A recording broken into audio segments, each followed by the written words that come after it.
You're listening to the Beyond Mommy Dearest podcast, where we talk about growing up with narcissistic moms, how it shapes your nervous system, your relationships, and your sense of self, and how to heal without shame. I'm your host, Noelani Pearl Hernandez. Today's episode is sponsored by plant-powered body care that actually works. In today's episode, we'll be talking about something that society still struggles to acknowledge. Abuse has no gender. My guest today is Doug Buggle, survivor, advocate, and featured voice in the Narcissistic Playbook. Doug shares his firsthand experience of being married to a covert narcissist with a narcissist personality disorder and the emotional, psychological, financial, and legal realities that followed. In this conversation, we will talk about the confusion, the gaslighting, and the accusations that were actually confessions, the adrenaline and dopamine cycles of living in survival mode, and what it takes to finally stand up to an abuser after years of manipulation. We'll also talk about something deeply important to me, the fact that men can be victims too. Abuse does not discriminate. The patterns are often the same, even when the stories look completely different on the surface. Doug, thank you so much for being here with me today and being willing to share your story. I first learned about your story when I watched the trailer to the Narcissist Playbook, which they had their first premiere actually this week at BAFTA. And I'm excited about being a part of, letting people know about it. And often men really don't talk about abuse that occurs in relationships, either narcissistic relationships or other relationships that they have with women.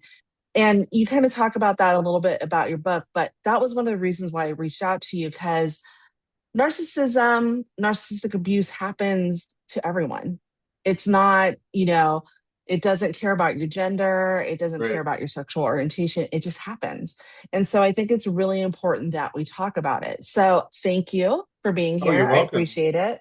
Thanks for having me. Yeah, of course. Can you introduce yourself and tell me a little bit about who you are, just so we can kind of get the lay of the land? Yeah, and how I got involved with the film. Yeah. Sure. Yeah. So I'm Doug Buggle. I'm now 54. I'm a father and author of my book that I wrote. And I have two amazing adult children now that are mine. And so I got involved with the film. And I don't call myself a victim. I don't like that word. I'm a narcissistic abuse survivor.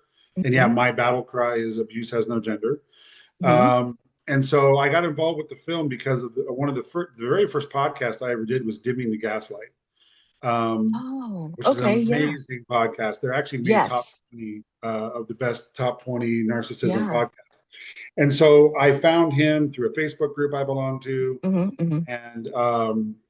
And so I did a very early episode 16, but I've been on it 3 different times. Oh, wow. Okay. I've become really close with the co-hosts, Mac and Phil.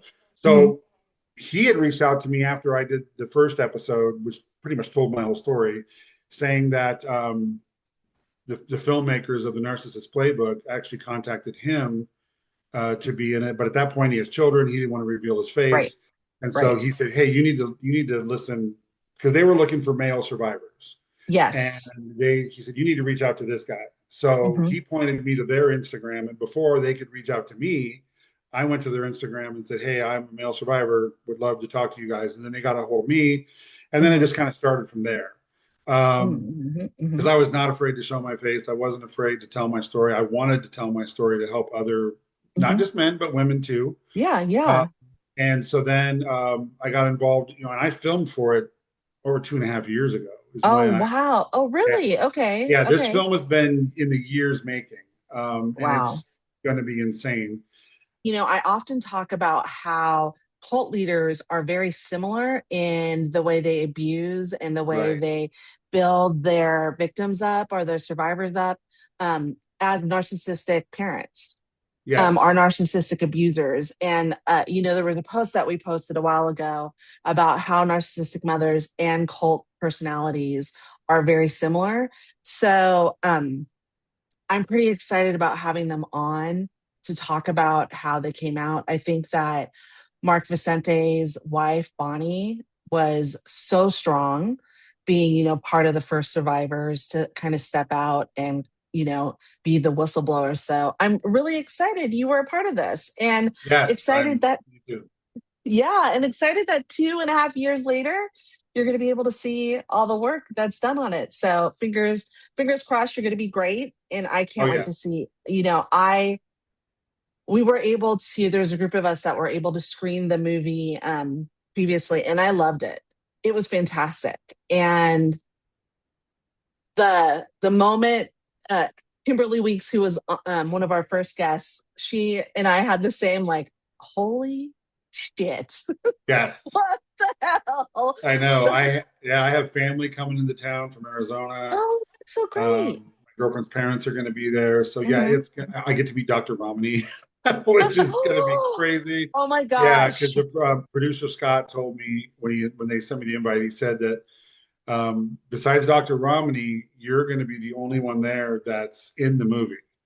That's And so he's like, so exciting. be ready for some attention. And I'm like, okay. You got this. You got this. And she's so cutting edge. We had a therapist that's part of the 80 therapists in the US that has gone through her specific narcissistic abuse course.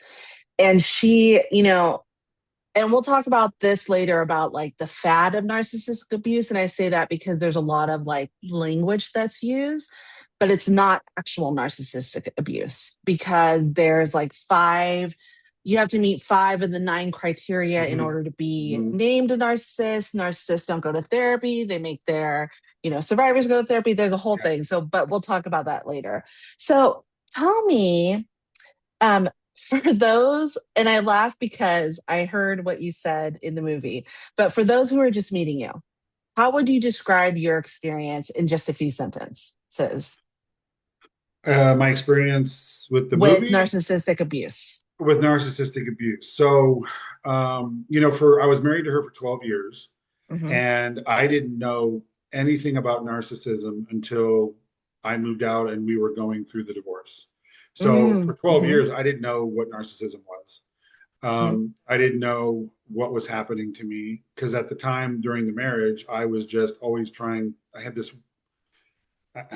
always trying to please her, always trying to make her happy, always trying to stay ahead of her. Always, I mean, she Mm-hmm. Mm-hmm. nitpicked and complained about everything Mm-hmm. inside the home. Mm-hmm. And it was crazy because outside of the home, before we get into her type of narcissism, Mm-hmm. you'll probably guess it. Outside of the home, it was completely different. I mean, Mm-hmm. she was nice to me. She was Mm-hmm. funny and bubbly, and whether we had people at our house for like Super Bowl parties or Mm-hmm. barbecues, or we were at someone Mm-hmm. else's house, or we were out wherever we were, that's what I yearned for. I Mm-hmm. always wanted to. I was so excited whenever we would have people over because then I knew she would be Mm-hmm. nice to me, Right. and it was semi-normal. Mm-hmm. But then on the days when we weren't doing that, because you can't do Mm-hmm. that every day, Mm-hmm. um, things were much different. It was the nitpicking, complaining about my son, psychologically abusing him, uh, Mm-hmm. being hard on her kids, and just complaining about every little thing in the household. Mm-hmm. Mm-hmm. There's a funny little thing that people still get blown away by is that like she had these rules, man, and like you weren't allowed to drink your beverage outside of the kitchen area. You couldn't do it on the couch in front of the TV or whatever. And Mm-hmm. she had these coasters made with everybody's names on it, except for hers. And you had to keep your cup on the counter by the refrigerator and go to it Yeah. each drink. And it's insane, right? Right? Yeah. I mean, Yeah. Yeah. it's insane. And so everybody was on edge. She set the tone for the home. Yeah. Yeah. And And I totally like, I get the whole like making your home nice, like making sure, okay, sure, maybe the sure. kids spill a little bit and you're just trying, let's put it in a sippy cup or a water bottle or whatever. But like that you all had your names on your own coasters. What would happen? I know this is like a serious question, but also I'm laughing at it because it's a lot of Yeah. similarities to my mother. What would happen if you, Doug, put your cup on your son's coaster? Nah, nothing really Nothing. happened It at wasn't that that point. bad. Okay, good. It was because I don't think she looked that closely. It was just making sure that it was on a coaster. And I Yeah. remember mine, and then I ended up switching mine out I'm a Steelers fan. So Oh, I okay. remember, my coaster. Sorry. My coaster was the Steelers logo.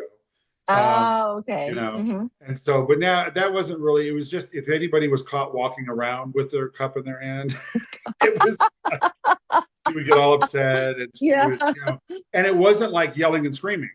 Yeah, It it wasn't like that. was. Hmm. Covert Hmm. narcissism is, Yeah. you know, somebody's walking around without their coaster, or whatever. Somebody's and it's just Yeah. this weird, like, Yeah. like the Yeah. dog. I had Yeah. a Chihuahua, and that dog, because it's a Chihuahua, would pee on the carpet once in a while, Yeah. right? Yeah. So I got so paranoid that the dog wasn't allowed to be off of my lap if it was in the house. Really? Oh my Yes. And gosh. so if I was watching something and the dog jumped down off of me, I would panic inside and I would watch the dog and okay, she's just going to get a drink of water and then she would come Yeah. back to me. Right. If she would see her walking around and she would be like, "Why is Ginger walking around the Oh my house?" gosh. Oh my Oh my God. God, Yeah. That's a lot. That's a lot of eggshells that you're walking Yes, on. And I constantly mean, walking on eggshells. and that's it's and in regards to this, because my mom was a covert narcissist where, on the outside, which is what makes it even more difficult, right? With the malignant narcissist, they're like meaner, they're abuse, like you can see it. It's like sometimes you can see it, but with a covert narcissist on the outside, like everyone's like, oh, your mom is so great. I'm like, you don't understand, she's a freaking bitch. Like Yeah, she's psycho. yeah, and and yeah. anybody I would tell, any family members, the only person, and I love my dad to death, and he was like set up from the start to be with a narcissist because of his family systems growing up with his mom. And I like, even now to this day, when I say, and they're not married, they haven't been together for over 35 years. When I say, mom was crazy, I don't even call her a narcissist around my dad. But I say, well, mom was crazy. She was a lot. And he says, oh, that's just your mom. I'm like, are you crazy? Yeah. Like, she's the reason why you ended up with another narcissist. And Hmm. that narcissist might be the reason why your girlfriend Yeah, might be a narcissist, but I don't know. yeah, I haven't met her yet. So, yeah. I And just, back to the yeah, dog really fast. yeah, Like yeah, she knows how much I love that dog, and she hated that dog. And the dog was attached to me because Chihuahuas are companion dogs. yeah. And she actually said in her divorce papers that I abused the dog, and that I used to beat, kick, and punch the dog, Oh and my then I once gosh. threw it against the piano. What a bitch. I'm Oh my sorry. God, I know. I'm so sorry. And I was reading it in my apartment with her on my lap, asleep. Oh, poor And thing. I was in tears. I was in tears. I was like, Yeah. kidding me? I'm Well, sorry. that's the thing. When a narcissist also say, like, throw it back at you, like they say that, no, you're the abuser. I remember my mom threw a baby shower for me when I had my daughter, right before I had my daughter, like 30 years ago.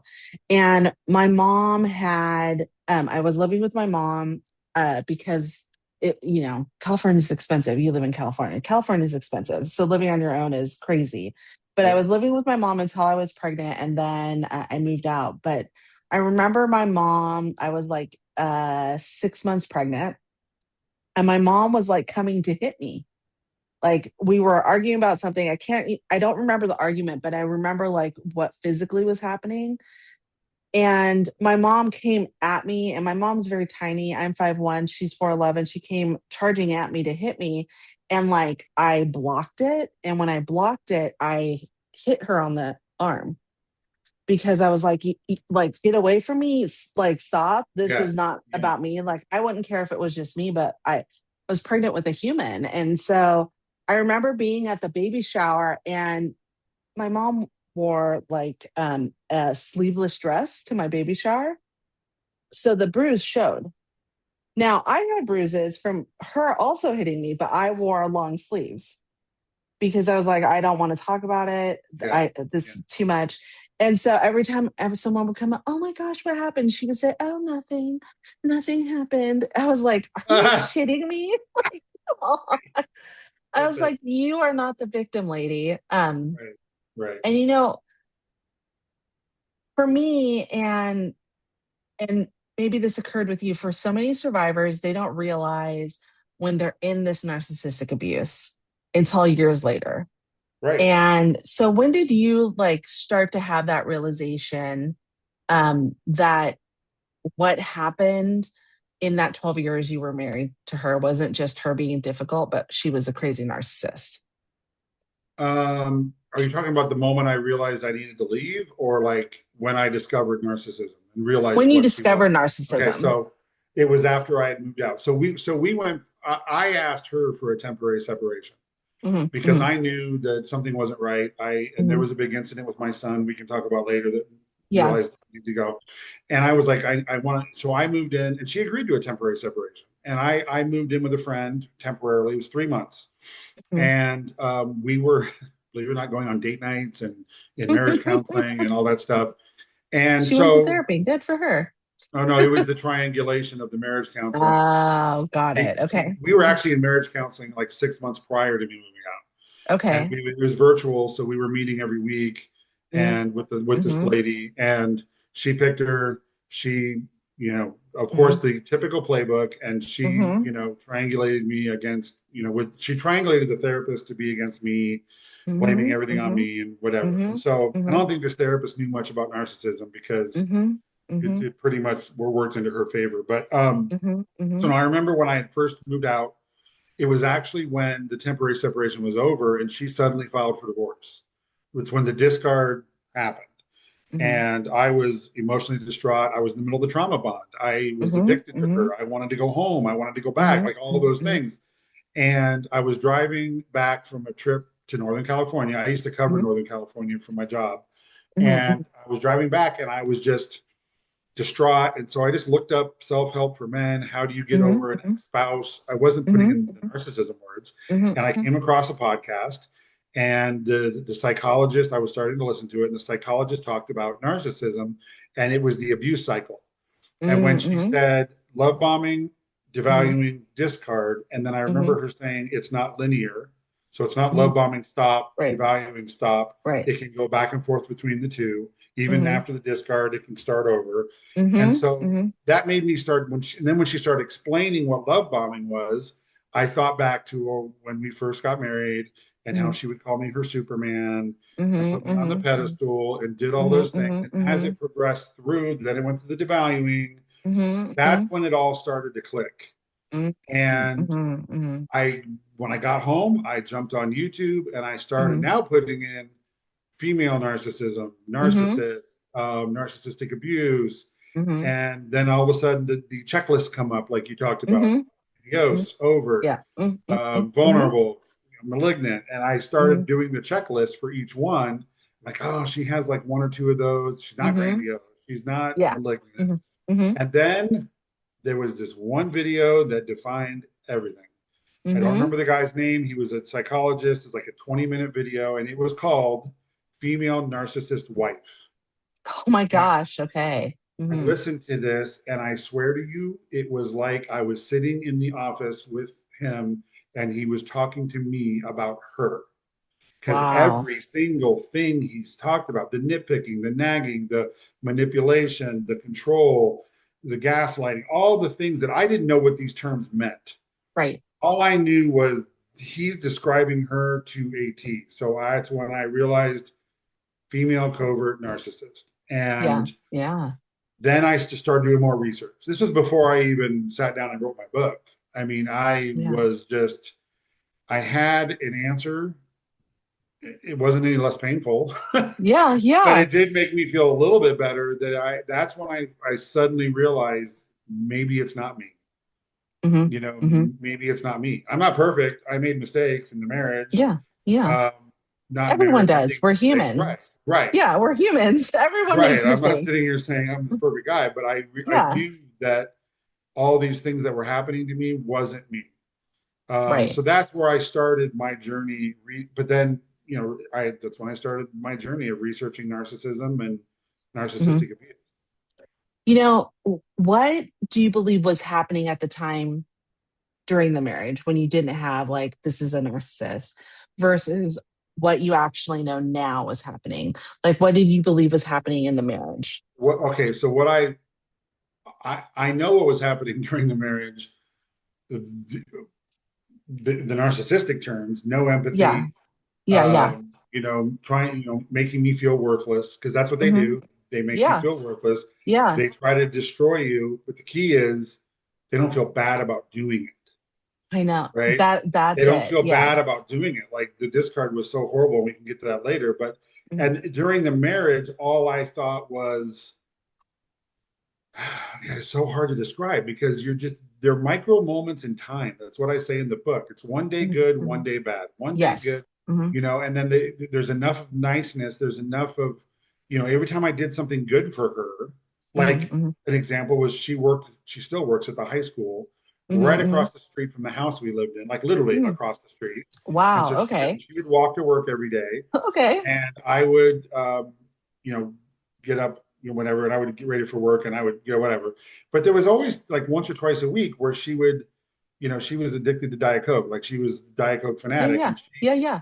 and she would always text me and say like, "Oh, hey, sweetheart, can you bring me my Diet? Can you bring me my Diet Coke? I forgot, or my glasses." She would forget her Yeah. Yeah. glasses, and I wasn't annoyed at that. I Yeah. was Yeah. super pumped up and excited Yeah. You're because, like, like I yes, I said get to see before, it. I get Yeah. to do Hmm. something good, and I'll be Yeah. the good boy, and I'll get to go Yeah. there, and she'll be nice to me, right? Right. So I would go across the street, and I would. At the time, she was the receptionist, like the front administrative Hmm. office, Hmm. Yeah. switchboard Yeah. operator. So you Yeah. walk right in, there she And is, she, and then yeah. most of the time there'd be a coworker or two that I Yeah. knew, So she would and be she nice. was doting on me, and Yeah. isn't he the best husband ever? And I love you so much. And there's that. But Right. then I would leave and go to work on this high. It's like Yeah. a Yeah. drug. I Yeah. got my Dopamine. shot, Boom, boom, boom. got my Yeah. shot of Adrenaline. Yeah. dopamine. Hmm. Yep. And then I would go through work, and then that would wear off. And then I would be on my way home from work, and I would dread coming home Yep. Hmm. because I don't know which version of her I'm going to get, Right. you know? Right. And And then, yep. Hmm. yeah, and And a so day lot to of day, kids it go was through just that this too. balancing act of walking on Yeah. eggshells, Yeah. trying to stay ahead of her, Yep. making sure everything's in its place, making sure everything's done. And Hmm. so that way, maybe when she comes home, she'll be in a good mood and she'll have nothing to complain about. But you know what's so Yeah. ironic is that she complained and nitpicked about everything, but she would all her little phrase or slang, whatever catchphrase Yeah. she would Yeah. say Yeah. is if anybody else got upset or complained about something, she Yeah. would say, "There's no complainers in this house. We don't complain about things. Suck it up, Buttercup." She would always say, "Suck it up, Buttercup." Oh my goodness. Oh my And gosh. you believed in that. Like Yeah. you bought into it. Yeah. And Yeah. Yeah. I mean, and that's the thing when it comes down to it, because, I was talking to a client, one of my clients, on the narcissistic relationship recovery side. And they were talking about how they've recently gotten no contact, and they were talking about how like hard it was because any interaction with them, negative or positive, they were saying it is enough, like any kind of attention. right. And when I asked, so like, why is it that you want to talk to your mother? Like, you know exactly what she's going to say. Like, for a T, know exactly the voicemail. My mom still leaves me voicemails. It's been 11 years. I haven't talked to her. I know exactly word for word what she's going to say. And she said, well, it's just, I just feel like I'm in trouble. Any attention is good attention from her. Um, you know, she's my mom. I want her in my life. And I said, what makes you think you're not worth a good relationship with your mom? What is telling you? Because for me, my mom might as well be dead. The Right. kind of relationship I had with her was just not healthy. And for me, I didn't realize that until I got with my husband, 11 years ago, when that love wasn't conditional, Mm-hmm. when if there was a dish in the sink, it wouldn't be an issue. And unfortunately, my first, relationship was a narcissistic spouse. So I came from a narcissistic mom to a narcissistic spouse, and then was alone. Hmm. and was like, I'm never going to be with anybody because I'm fine with being alone. I couldn't risk it. And then, and I say this, my Prince Charming, my Superman, all the things, the perfect person came and we just meshed and it went really well. Hmm. And, That's you good. know, looking back now, do you think that there were like early signs that something wasn't right in your relationship with this The person? the earliest sign I can remember is we had just gotten married and I Hmm. got a speeding ticket. Hmm. And grown man, like whatever, I got a Yeah, speeding who cares? ticket. Yeah. I was paying for, I paid for, at that time, her kids were little, so she wasn't working. She was a stay-at-home Hmm. mom, Hmm. and which is fine. And I didn't even give two thoughts about it to tell Yeah, her. Like I because didn't, yeah, who whatever. cares? And Yeah, it came in the mail like a yeah, week or two yeah. later, and she went out to check the mail. And I remember exactly, I was sitting on the couch and she comes in and she opens up the mail and she starts berating me and yelling at me. Why are you lying to me about a Oh speeding ticket? Lord. I can't believe you got a speeding ticket. We can't afford this. And I'm like, what are you talking about? Like, I'll pay for it. It's not a big deal. Why didn't you Yeah, tell me? I said, because I didn't even think to tell you this. It was happened like 2 weeks yeah, ago. yeah, And so yeah, I remember her anger and her just anger towards me getting a speeding ticket, you yeah. know? That's silly. It's It's so silly. And that was the first moment where I was like, what the hell's going on here? Like, yeah, that was weird, yeah, And then as yeah. time went by, as later in life, as time went by, little things that I didn't want her to know about, I was conscious of. And you Hmm. end up finding yourself lying to them about little things Hmm. on purpose because you Hmm. don't want to hear it. You Right, don't want to face right. the wrath. You don't Yeah. want to face the wrath It's of so weird. Yeah, finding something out. Like there yeah. was a no drinking policy. And because we used to be Mormon, That's no. we're I'm not laughing Mormon because anymore. We're not Mormon yeah, anymore. We used to be Mormon. And so I'm not answering to any code of any religion because I didn't used to drink when I yeah, was Mormon, but I had yeah. to keep that from her because there was no one's allowed to drink. And I remember I went to Northern California and a customer of mine took me to a 49ers game and I That's our had team. to Steelers. go. And we tailgated and I Yeah, think I had a beer or two. yeah. And I don't know why I put the cap, the bottle, the beer cap in my pocket. I don't know why, because I'm not a Oh litter yeah, bug. So I think yeah. there So was no you trash probably can. put it in your pocket to throw it Well, away on the way in. I Yeah. didn't. Yeah. And it's a Saturday. I'm laying on the couch and she did the laundry. And I Hmm. remember it was a Hmm. shock top.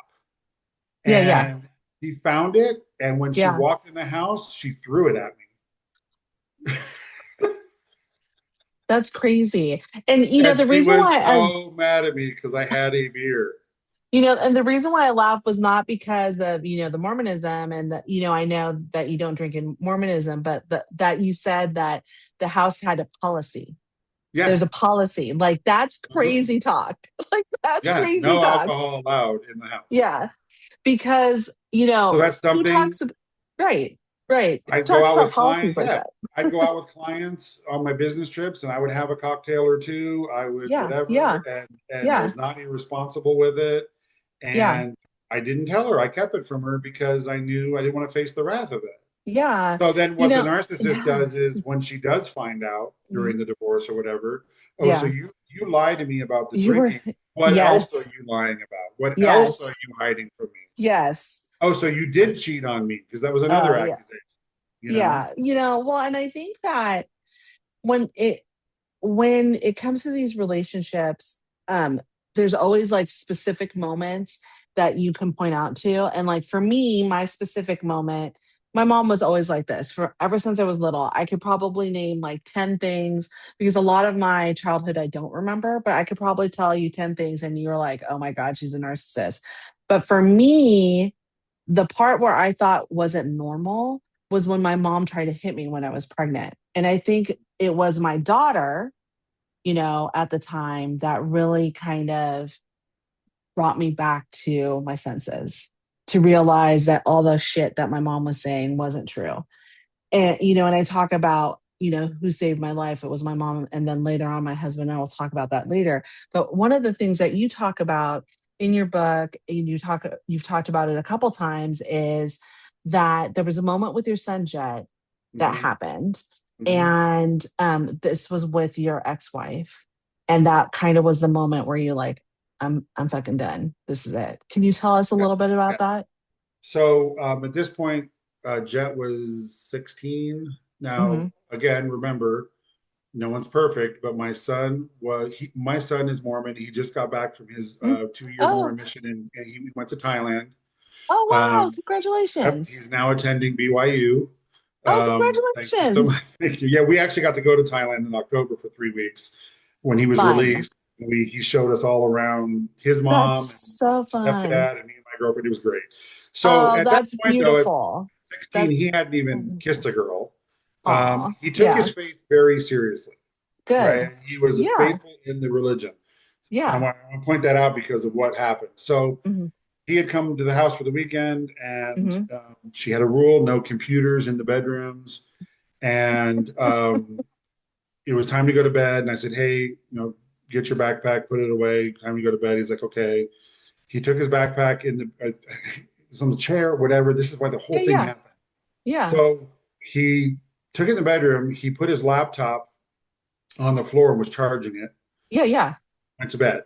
So yeah. the next day, him and we had to run errands. He put the laptop up on his bed, still with the charger connected because he didn't want it on the floor.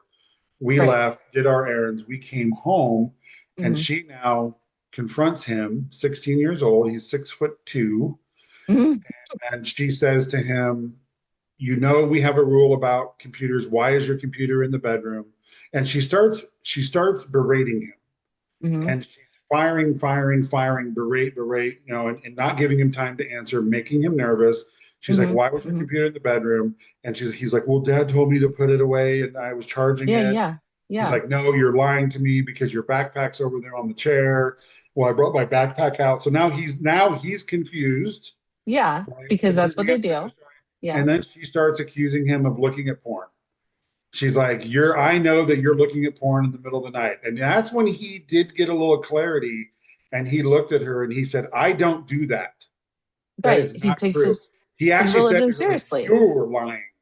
I did not do Wow. that. Now I'm sitting on the couch and I'm watching this, and Yeah, he's up in his face and she's pointing her yeah, finger saying, yeah, you're a liar. I know you were watching yeah, porn. yeah, And she's berating. And it's at that moment when the light bulb switched to me, because I'm looking at this almost like an out of body type thing. yeah, yeah, And I'm yeah, like, oh my God, she's treating him exactly the way she treats me. yeah, And yeah, I finally stood up and I said, you know what? We're leaving. Stop it right now. I yeah, told her, stop it. I said, yeah. we're Jet. I said, we're leaving. He's like, okay. He's got tears in his eyes by this point. He's Poor starting to cry. thing. Oh, I could not tell this story 3 years ago without crying. yeah. Oh, And so we leave. I take him home. I come back. Her and I go on a lunch date. And I sat her down and I was like, you know what? I'm sorry. I believe him. I don't know what your problem is, but I believe him. And then she got really mad at me for believing him over her. But it was that moment when I realized I need to get out. hmm, I hmm, need to get hmm. out. And it was only a couple of months later when I did finally ask for the temporary separation. But it was that Yeah, defining moment with my son. yeah. You Um, know, I wanted to go ahead. it's so interesting because that reminds me of the first and only time my mother met my husband. So my mom is from the Philippines. My dad's family kind of like adopted her when she came over from the Philippines. Adopted her, not adopted her, but like my parents got married. My dad was in Vietnam. And when she came over, it was like her chosen family. And so my grandfather had passed away, and my mother came to, and he's my dad's dad, came to his funeral. And so my dad and my mom were there, and they hadn't been married for like 30 years then, well, maybe about 25 years then. And my stepmom was there, and my husband was there because my husband and my grandfather met. And my grandfather, I tease my husband all the time. My grandfather said, don't mess this up when he met my husband, because my husband, like, he met my grandfather when he was very sick, and he was helping with, all the things, because my grandfather was like the rock of the family. So all of us were like in utter shock when my grandfather was sick. So we're at his funeral. I'm the oldest of all the grandchildren. All the grandchildren are sitting together. I'm the only one with great grandchildren. So that my daughter was at the end, and I was going to speak. And so my mom tried to come and sit in the pew with us, and we're like, no, this is just for grandchildren. She got real mad, caused a scene, but, decided to let it go. I can't remember who she sat by. But then she came up to me after, and I said, Mom, I want to introduce you to my husband, who was at my boyfriend at the time, Albert. And my mom's 4'11", so teeny tiny. My husband's 6'3". It was when you said finger in his face and said, I'm not talking to you. I'm only talking to my daughter. And I was like, oh my God, like what's happening here? And my husband, he said, nice to meet you. And then we like kind of, did the quick, went around to everyone, and then we left. And we were going to go back for the internment. And my husband said, I'm going to go pick up the kids, and, why don't you go and do this? And then he and I talked later, and I was like profusely sorry. I was like, please don't let this, her behavior make you think of me that way. We had a long conversation about it. And I was like, no, I'm done.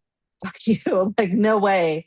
No freaking way. So I was like, it was interesting that you had the same exact story, right? And it was like, I was looking at it from the outside, same exact story, where I was like, no, I'm done. This is it. Yeah. This is it. And it's crazy that two totally different people, two totally different genders, from two totally different places and upbringings, can say the same exact story. Yeah. I know. Like, I know. And there's a couple of other things that came to mind that I want to tell you that are shocking. Yeah. Rules. Okay. So she was going to college in the end of our marriage. She was going to college to be a teacher. She was going one college course a semester. That's going to take you like 10 years, but doesn't take a long time. Yeah. But yet she would lock herself in the spare bedroom, which she turned into an office.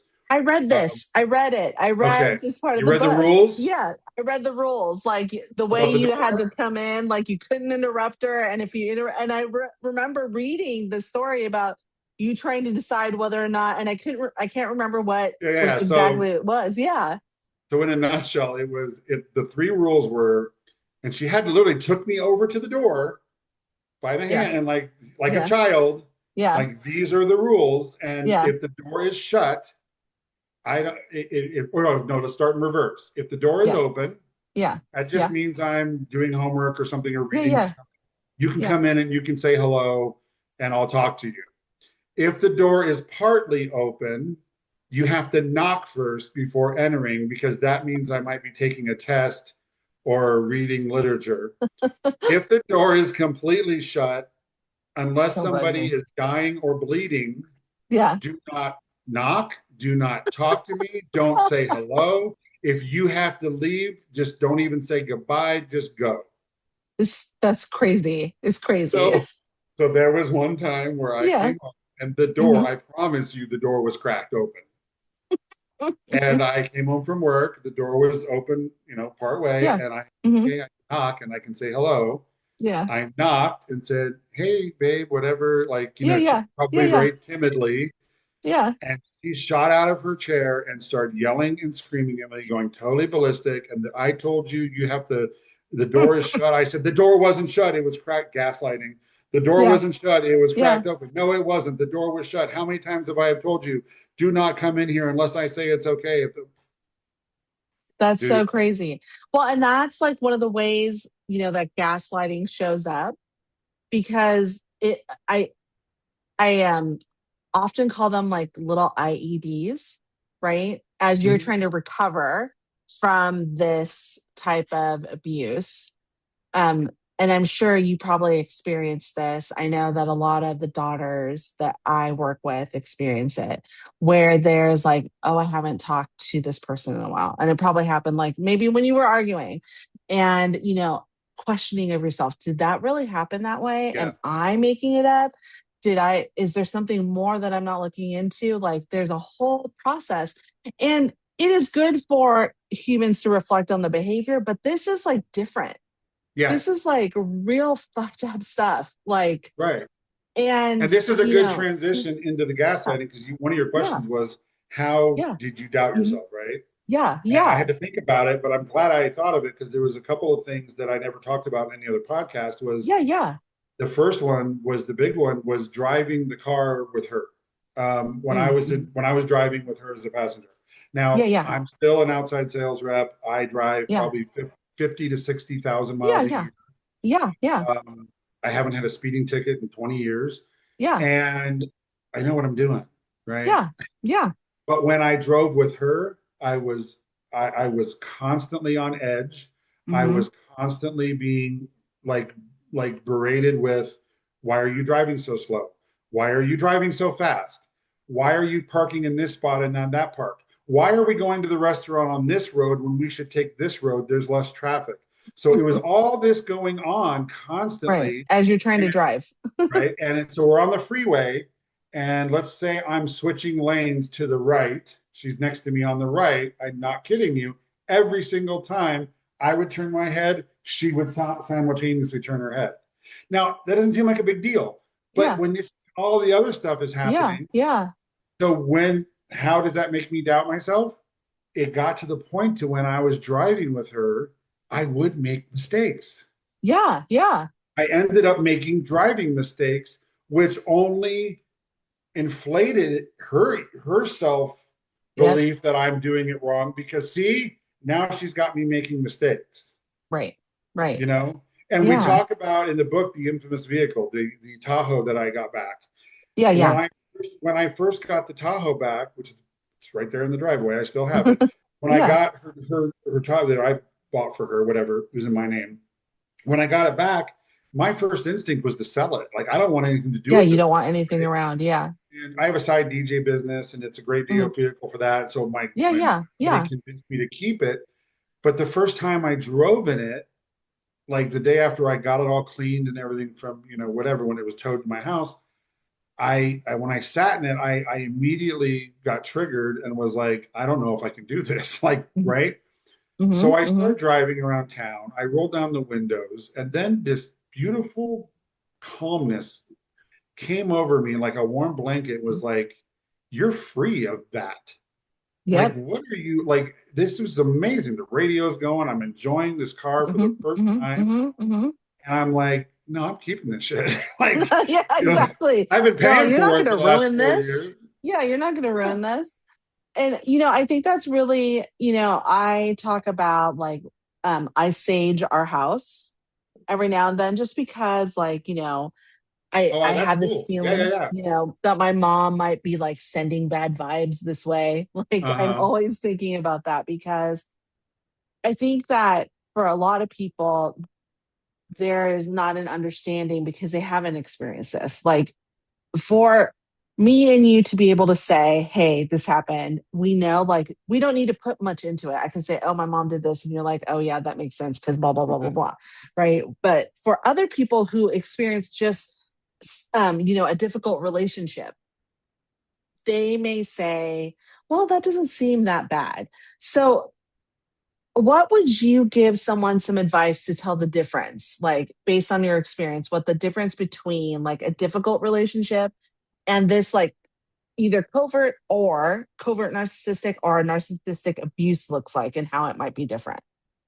Well, I mean, a difficult relationship can just look like not being always on the same page, or Hmm. you Hmm. might Hmm. argue over petty things. Hmm. Hmm. Um, but I think, maybe both voices are heard, and you do end Hmm. up Hmm. making up. And it's hard to describe that, because I mean, okay, I could think back to my other marriage with my kids, and it was a difficult relationship, in the fact that you don't get along, and you're maybe growing apart. And Hmm. but, Hmm. but at the end of the day, it was that person still apologized. That person Right. still had some empathy for you, and Right.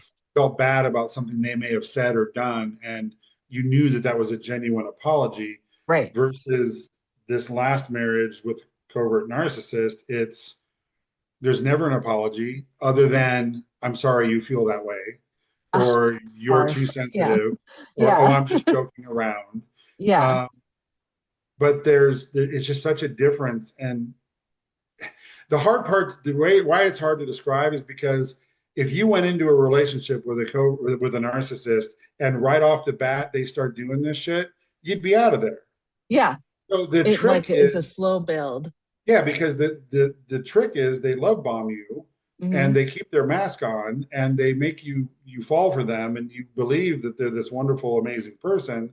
And then the devaluing starts, Hmm. and then they will go back to the love bombing and they go back and forth. And so it's you asked the question, and I'm just going to bring it up now. You asked the Yeah. question, what do you wish somebody had said to you Yeah.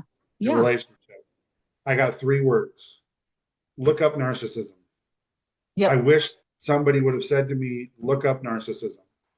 Again, would it have changed the outcome? It wouldn't have changed the outcome, but it would have changed the way I exited.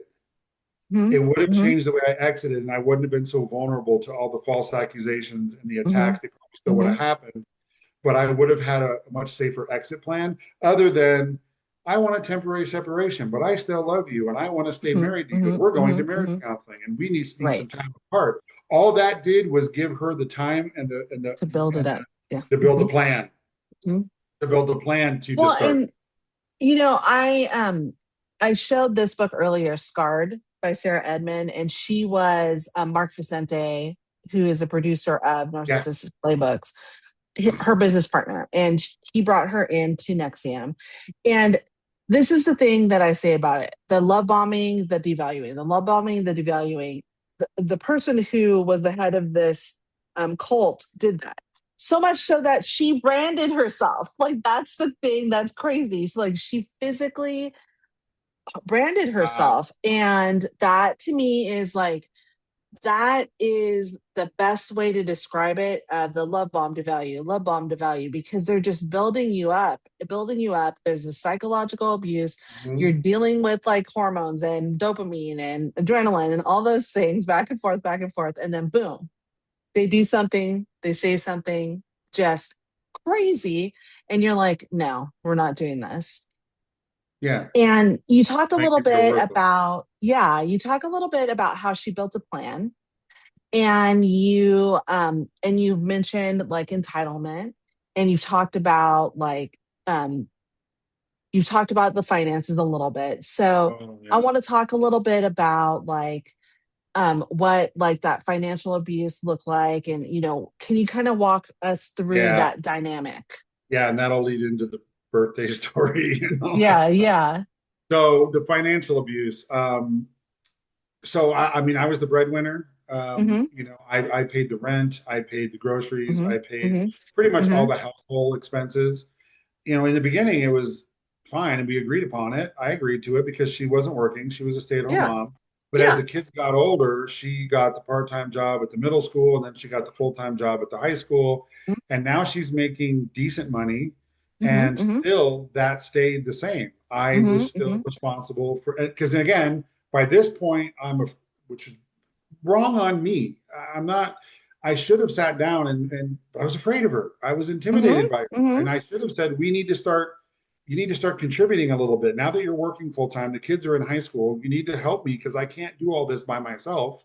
Right. California, very expensive. California. Yeah. So what ended up happening? I'm putting more and more things on credit cards and getting more in Yep. debt.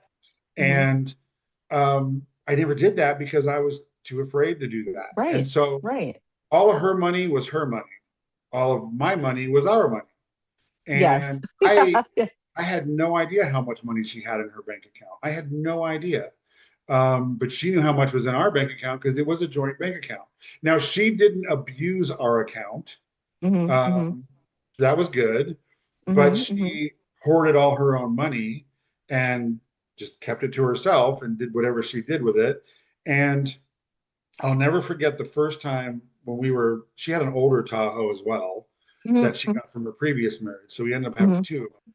But because it was like an extra vehicle. And Hmm. I Hmm. remember I had gone to the gas station. She put me as an authorized user on her credit card.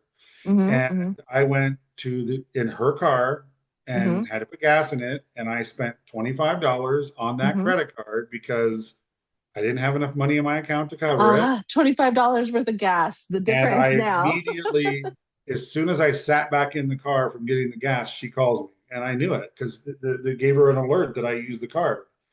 And she's like, "Where are you right now?" And I said, "I'm at the gas station." She's like, "Why did you use my credit card?" And I said, "I had to put gas in your car."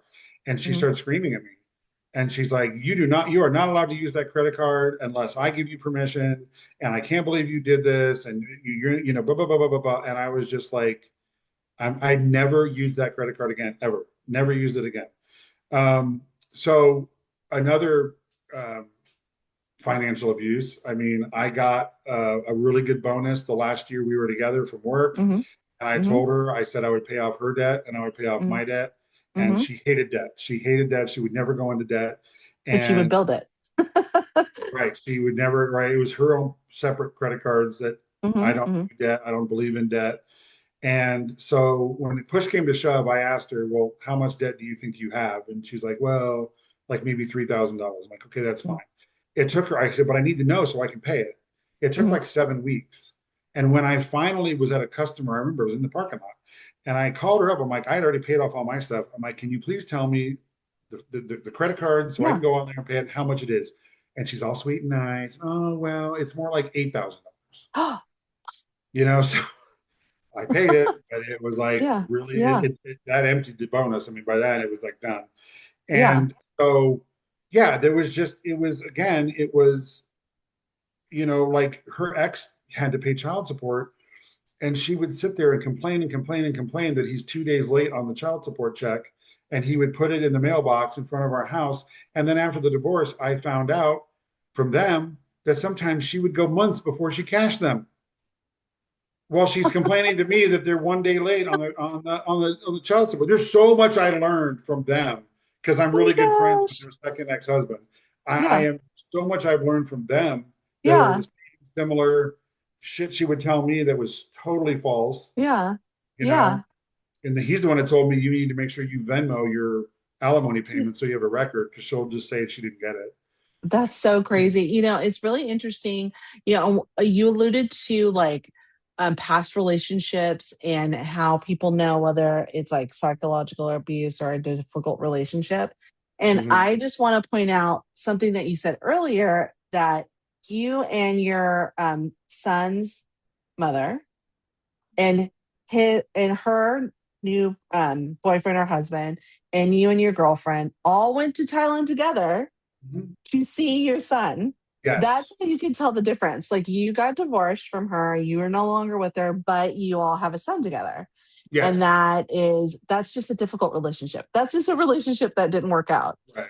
And let me tell you how amazing this woman is, and we're super close. I don't want to cry. Hopefully I won't tear up when I say this story. But the first day in Bangkok, we were told to meet because he's at the temple. Okay. And he can't he's released in the temple and we can't see him. We had got there a couple days before, but just at the time, and we hadn't seen him yet. I can't believe we're this close to him and we can't see him. So he's at a different hotel a few miles away, and she's like, "Hey, here's the address to the temple." And so, we get into over there, it's called Grab. It's the same thing as Uber.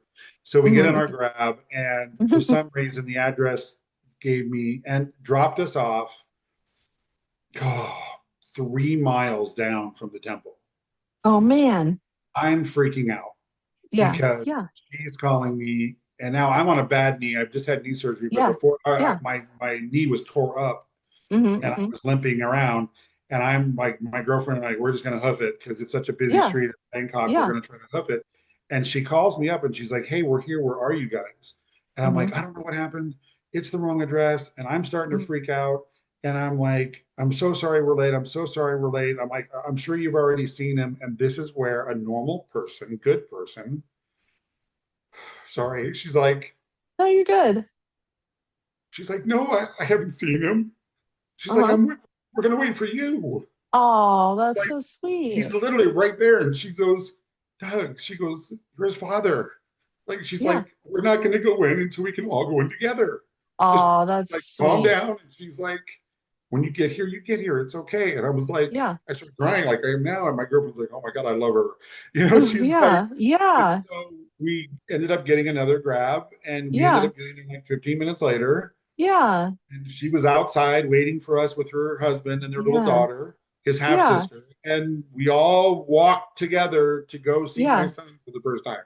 Yeah. That's, It's just, that's that's what a very normal person sweet. does who has empathy, who's Yeah. nice, you Yeah. know, yeah, Well, and that's the thing. I think that, so many in other episodes, I plan on talking about family court and high conflict personalities and all that kind of stuff. And there's a lot of that. And the family court does not help that. They stoke right. that conflict. So if you can, Well, his mom as and I a, didn't go to court. His mom and I didn't yeah, go to court. see, that's We that's sat that's down at why. the kitchen table and That's came up why. with our own agreement. That is exactly why there is not this idea that you got to fight. And I think that for a lot of people, a lot of this high conflict personality can come out on that. So Yeah, I know that when my husband and I got married, um, in 2020, I think it was when we got married. And oh, it's right in front of my face. I have a little sign. In 2020, when we got married, one of the things that he asked me about, even though I hadn't talked to my mom since she had done that to him, was, did you want to invite your mom? I was like, oh, hell no. Like, there's no right, way. right. And his mom and dad separated when he was little. He's got a stepdad. They all get along. Like all Yeah. of them get along. And Mhm. it's so amazing. And my dad couldn't make it down. He's up in Oregon and he couldn't make it down, which was totally fine with me. I was like, don't worry about it. My dad has had some medical challenges. He had a stroke about 25 years ago. And so I was like, that relieves some of the pressure for me in regards to, okay, who do I have to take care of? My daughter Right. is an adult. She's 30. You know, my daughter, my bonus daughter, and my sister-in-law were in our bridal party. And to watch my husband's parents, so all three of them, his stepdad, his mom, and his dad, all like sit down next to each other and get along with each other and like prioritize him, like him as an adult, was one of the most beautiful things that I think Absolutely. I've ever seen. Because, You you didn't have it. know, yeah, and he often says this, just because they're not together anymore doesn't mean that there is not some kind of attachment because they have Right. him. Right. And no matter how like crappy marriage is, that's your kid.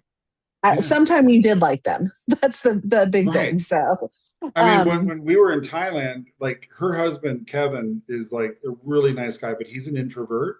He's the opposite of me. He's a computer tech wizard. And so when we were in Thailand, he was the one on the computer booking our flights because we had flights all over the country once we were in the country. Because my son served his mission all over it's a big country, and we I had to love like that. take different Mhm. flights, right?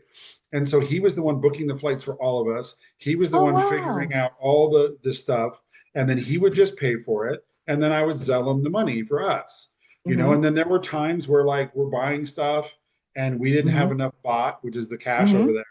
We're Hmm. running low. He's got more. He's running low. I've got more. Don't worry about it. I got it. And but it got to where we were nitpicking like over like 10 baht, which is like a Right. dollar in US. We're like, dude. Yeah. And at a certain point, we laughed. We're like, it's okay. And I Right. know my son loved that. My son was just beaming. That's Yes, huge. You yes, know, I haven't told this story before, but I think that this actually would be really healing. So, my daughter, I was not a nice person to her dad. I iced him out. And just over the course of the last 11 years, I've, really um, worked on making sure that because I created this loyalty conflict in her, to let her know that that's her dad. And yeah. so just recently we had to do some things together where I called and talked to him. And here's the thing that I think, let me preface this with, it's never the wrong time to do the right thing. So even if you mess up, And, I hate that it lasted this long, but even if you mess up, you can do the right thing. So I say that to all the mothers who are parent alienating their kids, like it's never the wrong time to do the right thing. Right. And so my daughter, her dad lives in Las Vegas, and I was calling him about something to talk about our daughter. And, I was talking to him, and I mean, we were together in high school. It's been Mm-hmm. 30, 32 years, 35 Yeah. years since, Yeah. we graduated and all that stuff happened. And I was talking to him about our daughter and about, some things that were going on. And I was like, I really just want to get your opinion. And he was like, oh, um, I'm and, shocked. yeah, let me pause just really quickly. Sure. Um, honey, I'm going to send you some messages I'm getting just really quick. Okay. Let me just send this to him. Yeah, Okay. sure. Okay. When he and I were talking, I went back and I talked to my daughter about this, and I said, hey, I'm talking to your dad about this, blah, blah, blah. And she's like, why? And I said that it's really important that you get an opinion from both of us, because it's not just, me that's your parent. It's also your dad. And she was like, oh, okay. And so it's taken some time, but I think it's a really important thing. So I just want to highlight the fact that you two have done that. I think that's really important. And I would love to hear, and I know like you had a relationship with your former stepdaughter, but I would love to hear what it looked like. And I know I didn't prep you with this. So Okay. but I would love to hear what it looked like with your former stepdaughter's dad and your ex-wife, and how they related with each other. Like, did she keep the kids from him? Because I find that very common in narcissistic abusers. Yes. So I was friends with him Hmm. before Hmm. her and I got married.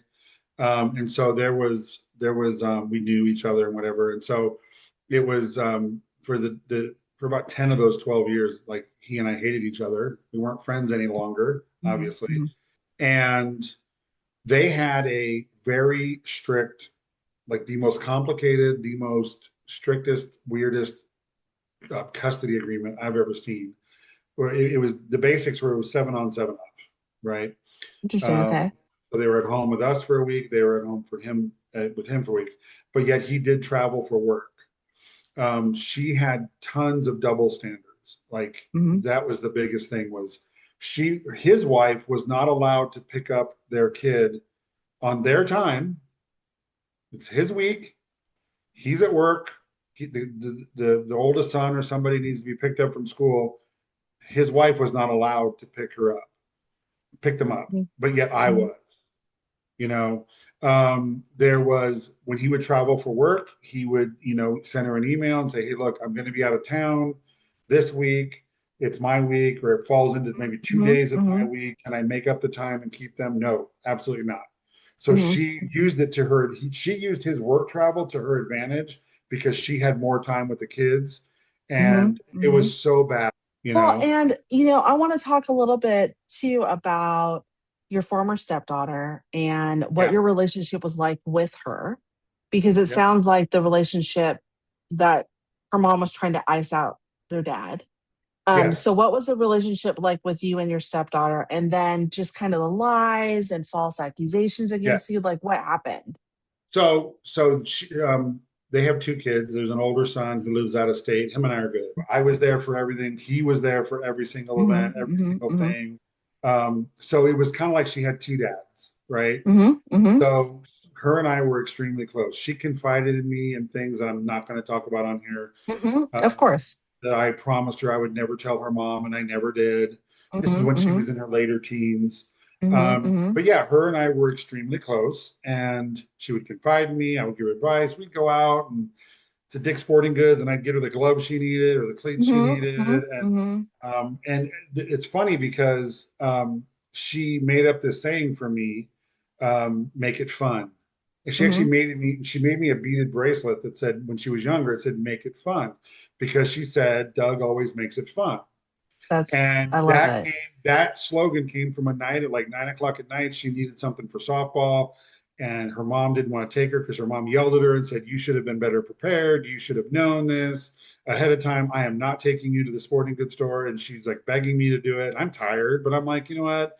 I'm like, I was like, I really don't want to go out this late. Come on. And she looked at me and she goes, oh, come on, Doug. You always make it fun. Let's go. Make it fun. And that was Hmm. where that slogan came from.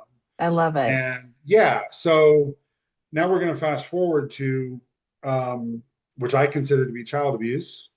When I moved out temporarily, she immediately manipulated her own daughter, and she immediately got her on her team, and she Hmm. immediately started lying about me. He was cheating on me. He was doing this on his credit card, that on his credit, like all these different things. Hmm. And Hmm. she really turned her against me very quickly. Hmm. And how I saw that erode away was she worked at a local grocery store that was right next door to the gym that I still go to today. And I knew she had worked there part time, but whatever. This was at the beginning of the separation. And I was at the gym with my buddy, and he said, hey, let's go next door, get some food, and come back to my house. We were going to work on his Jeep or something. I'm like, okay. So we go to the store and we walk in, and I was aware that she may be there, but I'm not giving it any thought. It's a freaking grocery store in my neighborhood. So we walk in, we go get our stuff, and I'm sorry, that's the big grocery store. Back up. Hmm. Hmm. That's the big story. We got to tell you that at the end. Okay. No, I Okay. went there by myself one day, Hmm. and this is the transition.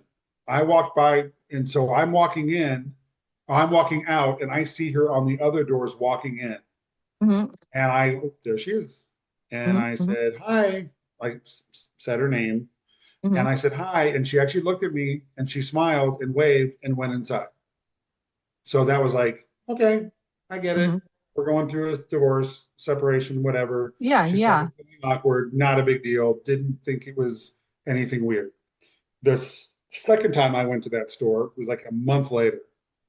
Now I'm in line and she's in my aisle and she's bagging groceries.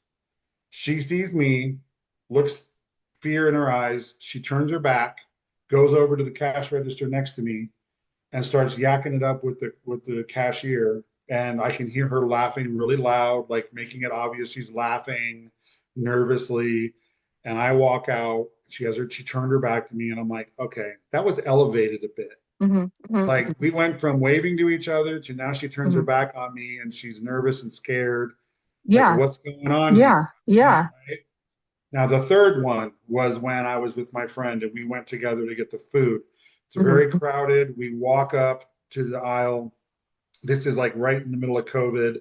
So Hmm. at Hmm. the store, people are wearing masks. Him and I aren't wearing masks, but all the workers are just towards the end when like the workers were still required to wear the mask.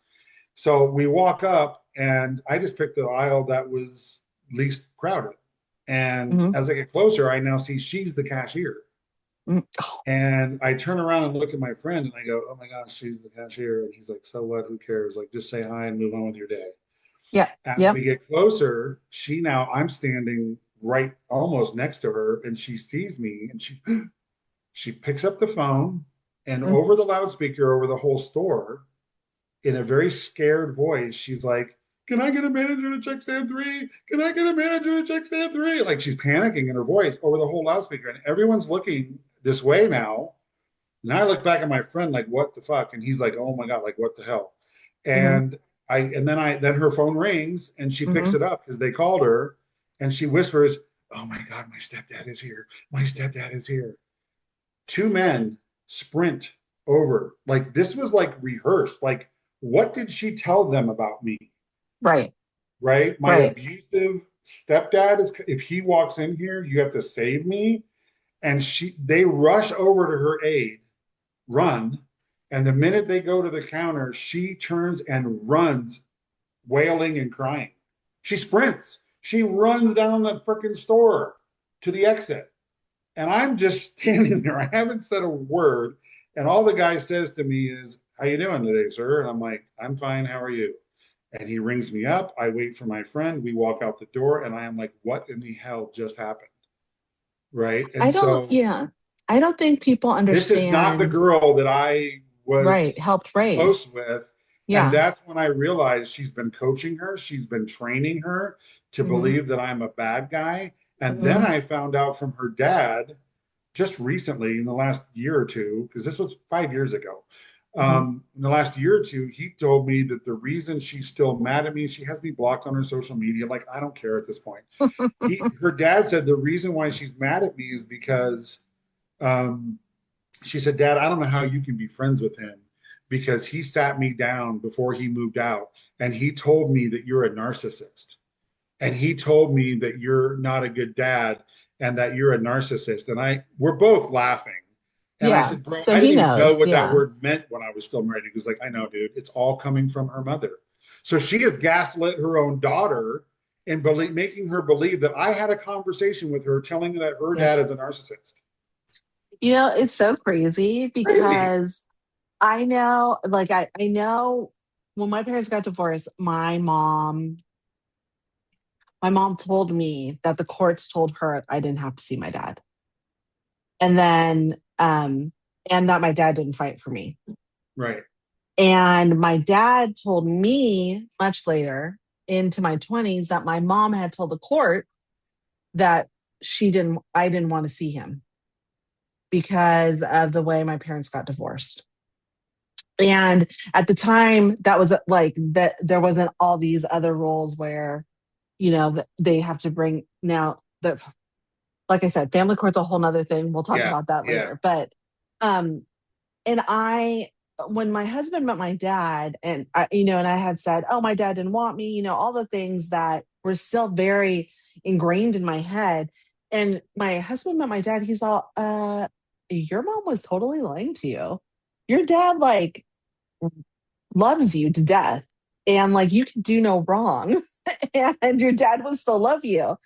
And I was like, no, no, no, no. And it's taken time. And some of the stuff is still in there. I mean, I'll be 50 next year, but some of that stuff is still in my head where like if my dad calls, I still have the same reaction. My phone calls, my dad comes through all the time. Like it rings through, my mom's don't. So I have the same reaction. My dad's calling. I'm like, oh, my dad's calling. And he's Are they like, your still dad's married, your mom and dad? no, Oh, no, okay. no, no. Okay. No, they've been divorced for over 35 years now. Okay. Like, and they cannot be in the same room with each other. When my daughter graduated from high school about 13 years ago, and both my mom and my dad came to her graduation. I had to sit them down beforehand, and they had been divorced then 25 years. I had to sit them down before and say, this is not more for my mom. This is not your day. This is her day. And knock your shit off. And my dad was like, no problem. I got it. Because it wasn't him. And I had warned him that I was going to do this before. My mom's all, well, if he blah, blah, blah. I'm like, dude, you've been divorced for 25 years. Who cares? You're remarried. You don't even live in this area. Give it up. Like, who cares? Yeah. Yeah. Right. And Yeah. I wasn't that's allowed. I wasn't allowed to go to my former stepdaughter's high school graduation, and this was right after I moved out, so it's still very early in the temporary so separation. yeah. And I felt Oh, there should be no reason why I can't go to her high school graduation. yeah. I don't have to sit with her family or her, Yeah. No, you're just going to whatever. watch. I just want to watch and give her a hug and say, I'm so proud of you. And Yeah. why can't, as adults, we put our right what Well, normal and people even do? if you just watched it, I bet you I did. if I'm you going to tell would you have what happened. right. Good. So, and Don't I purr. remember that in Don't purr. marriage Yeah. counseling, I asked her, and she's like, "No, she doesn't want you there." I'm like, "Okay, no, it's not her not wanting me there; it's you not wanting me there, and Yeah. you're Ugh, projecting that onto her." poor. So, I'm her sorry. dad, my friend, was trying to find ways to get me in, and he was like, so what I ended up doing was I ended up just driving my Jeep up to the back side street behind the Yeah, school. I yeah. knew how to get in there. And the gate was open, and there's this big empty field where there was overflow parking. And you can And see her from I there. got out my lawn chair and I watched above the stadium from a distance. You could hear everyone on the loudspeakers, Yep. and I watched it from afar. Yeah. And then, okay, I'm a little bit petty. So the house is right across the street from the high school. I told you. Yeah. Yeah. Yeah. I made sure I gave it enough estimated time, and I drove my loud, obnoxious four-wheel drive Jeep. I was like, I'm just going to go past the house, right? Yeah. Because I knew her Yeah. family was there, the cars were Yeah. there. Unknowns to me, when I was driving past the house, the light turned red. So I'm sitting there and I look over and there's my ex and my stepson and her mom and her Uh-huh. dad. They're all Uh-huh. standing at the corner to walk home. And there's Doug in his Jeep. And I look over and she's just glaring at me. And I look back at my stepson and he's got the biggest smile on his face. Yeah, fuck her. So Screw she that knew, yeah. noise. Like, seriously, it's not about, I mean, that's the thing. Like, when it comes to kids, it's not about you. Like, no matter how much you hate your ex, like, you should love your kids more. And Yeah. And that's how I feel about that. yeah. And the last communication I had with my ex stepdaughter was that night. I dropped flowers off at the house Hmm. before the graduation started. Hmm. And I didn't say anything. I just dropped flowers off. And she actually texted me and said, "Thank you for the flowers. I really Hmm. appreciate it." And I said, "You're more than welcome." And she Hmm. said, "I miss you." Aw. And I said, "I miss you more." Those were the Aw. last last Hmm. communication we ever Hmm. had. And it Hmm. all went downhill from there. Downhill from there. So You you're know, I'm telling really me sorry. a Mhm. girl who says, "I miss you," is going to change within a month to running No, away from me at a grocery store? so. And it was so sad. And it's just sad. It's just a whole sad. Yeah, I'm so sorry, and Oh, that's what I and remember what I was going to tell you. Sorry. yeah. The No, go biggest ahead. lie, the biggest Yeah. lie, I ran into a softball mom that I knew because I have a side DJ business. I was DJing in the elementary Yeah, school. yeah. I ran into a softball mom whose daughter is still good friends with my ex stepdaughter. The big lie I found out was that she was telling all of her friends that I'm sure she got from her mom was that I lived a double life and that I had a wife and other kids in Northern California. That's why I used to always go to Northern California. It's crazy, man. I'm finding out it's a smear campaign. I'm finding Yeah. out, years later that these were the things that were being said by, and nobody believes them. Like the Yeah. mom literally looked at me. Yeah. She goes, "You were at everything. You were at every softball game, every baseball game, everything. You were there, and the dad was there, and you were all." And Yeah. like, and she even said, "We always knew something was off about her, the Right. mom, not the Yeah. daughter. Mom, Yeah. like we know she's lying. Like, because how could you be an abusive person if you're like Yep. DJing at the schools and you're the life of the party and everybody's, you're always there for your kids. How can you have a double life and have another family That's somewhere?" so crazy. Speaking of DJing, so one of the things that you shared was that she was spying Oh, you when you yeah. would DJ. So, like, tell me what that was like Oh, for you, oh. like when you found out, Well, like do we have what, enough time to how, tell you like what happened real quick? yeah, of I'll try to get course. through it. So this was Yeah. now towards the end of as the divorce is getting really thick and the accusations are flying. So one of my best friends who he was my apprentice. I taught him how to DJ. I had legitimately quit the DJ business. Yeah. Like I was literally because I mean her whole thing was that I'm lying about my income and she's trying to get more alimony out of me and Mm-hmm. Mm-hmm. I was not trying to avoid paying more alimony. I wasn't DJing anymore because I couldn't do it. It was physically, emotionally exhausting. I was doing Yeah. weddings. I was hiding behind my stand, breaking down, Yeah. crying because Yeah. Yeah. I watched this beautiful wedding and I'm the DJ Yeah. and then I'm going through all Yeah. this stuff. Yeah. So I just quit. So my friend had a little wedding at a little venue in Rancho Cucamonga, Mm-hmm. Mm-hmm. and Mm-hmm. he was all set to do it. And he calls me up in a panic when he gets there, and he's like, "Oh my God, my speakers aren't working. I don't know what's wrong. Can you please come and help me?" And I'm like, "Dude, it's not safe for me to come. I have a I have a court mediation date like on Tuesday. This is Saturday, so like in 3 days, Mm-hmm. I'm going to be in court with her." And I'm Mm-hmm. like, "I Mm-hmm. can't." He was like, "God, I'm begging you, please, please." I'm like, against my better judgment, Mm-hmm. I Mm-hmm. went down there in the Tahoe, right? And I took my speakers because his speakers were not working. So we set Mm-hmm. my speakers up. I'm like, "Okay, they work. I gotta go." He's like, "No, please stay. Just help me. Like, don't like." He didn't pay me or nothing. He's like, "Just help me, help me." Mm-hmm. Now Mm-hmm. he's Mm-hmm. nervous. He's not as good as I am at weddings, and So I'm like, fine. So I'm standing there just kind of helping him, whatever. Well, the parking lot, so he posted a picture on his Instagram of where he was. I was not in the picture, but he posted a picture of where he was. Boom. That's how she figured out where he was. So I know what went down. Hey, daughter and boyfriend, go down to this location and see if Doug is there so I can prove that he's DJing, right? And they did.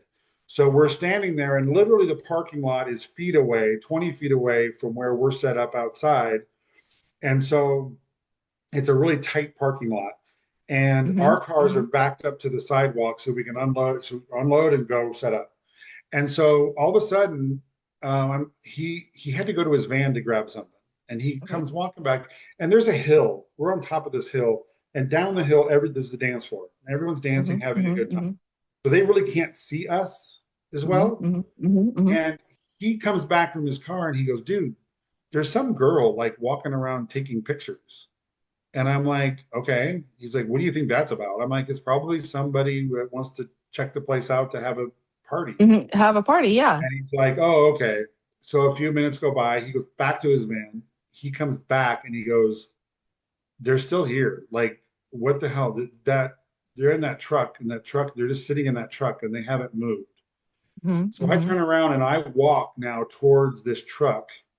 And as I'm walking towards it, I see it's her boyfriend, who I was also really close with. I see it's her boyfriend. I don't see her. She was hiding behind the back seat. I see it's him and I lock eyes. And I'm like, oh, shit. I turn around. I don't get within 10 feet of his truck. I turn around. I walk back and I go, oh, my God, it's so-and-so and so-and-so. And he goes, what? And I said, yeah, dude. Now by this, so what does he do? Complete freaking moron. I was so pissed at him. He's very volatile. So now her boyfriend's trying to panic and get out of the parking spot to leave. And he has to do like a 3-point turn. My buddy, it's his gig. I have nothing to do with this. He jumps in his van and pulls forward and blocks him in. And he's blaring on his horn while the people are dancing. And I'm screaming at my friend Joe, and I'm like, stop, what are you doing? They're just kids. But the windows are up. He can't hear me. He ends up getting around him, and what does my friend do? He takes off and chases him. Oh my gosh. And I'm standing there. What just happened? Yeah. And I walk over to the DJ stand, and the song's about to end, so I start playing music. Like, what am I going to do? Right. And so then he finally comes back after about 5 minutes, and I am freaking laying into him. And he's like, I'm sorry, but nobody messes with my gig. I'm like, dude, stop. I'm leaving. This is crazy. I have to now go home and email my attorney. Yes, and because of what happened, right? So I go home and I email my attorney this long ass thing. And we get on an emergency call at $400 an hour on Monday morning, a day before court. And she just, at first she's calm and she's like, take me through minute by, that's why my attorney was like, so what good. Happened? Yeah. Minute by minute by minute. She wanted minute by minute. And I told her everything. And when she got it all down, she freaking yelled at me. She gave me the riot act. She's like, I don't give a shit if your friend paid you or not. What are you doing there? She goes, this looks very bad. And, you know, our whole thing is that you were tired from DJing. And now she has pictures of you standing in front of a DJ stand. Right. You know, and it ended up not going anywhere, thank God. Because in mediation, I'll just say this, in mediation, she shot back that he is making money DJing and I have proof. And my attorney shot back, absolutely false. He was not paid, and and we have proof that he was not paid. And then we looked at her and she didn't say anything. I'm like, oh, okay. She never even. So she never showed pictures. She never did anything. So it ended up going nowhere. Crazy. It's crazy. Well, and I think that people who haven't been through, and I would say a divorce with a narcissist or a high conflict divorce, they haven't been through it. They don't understand what happens in it.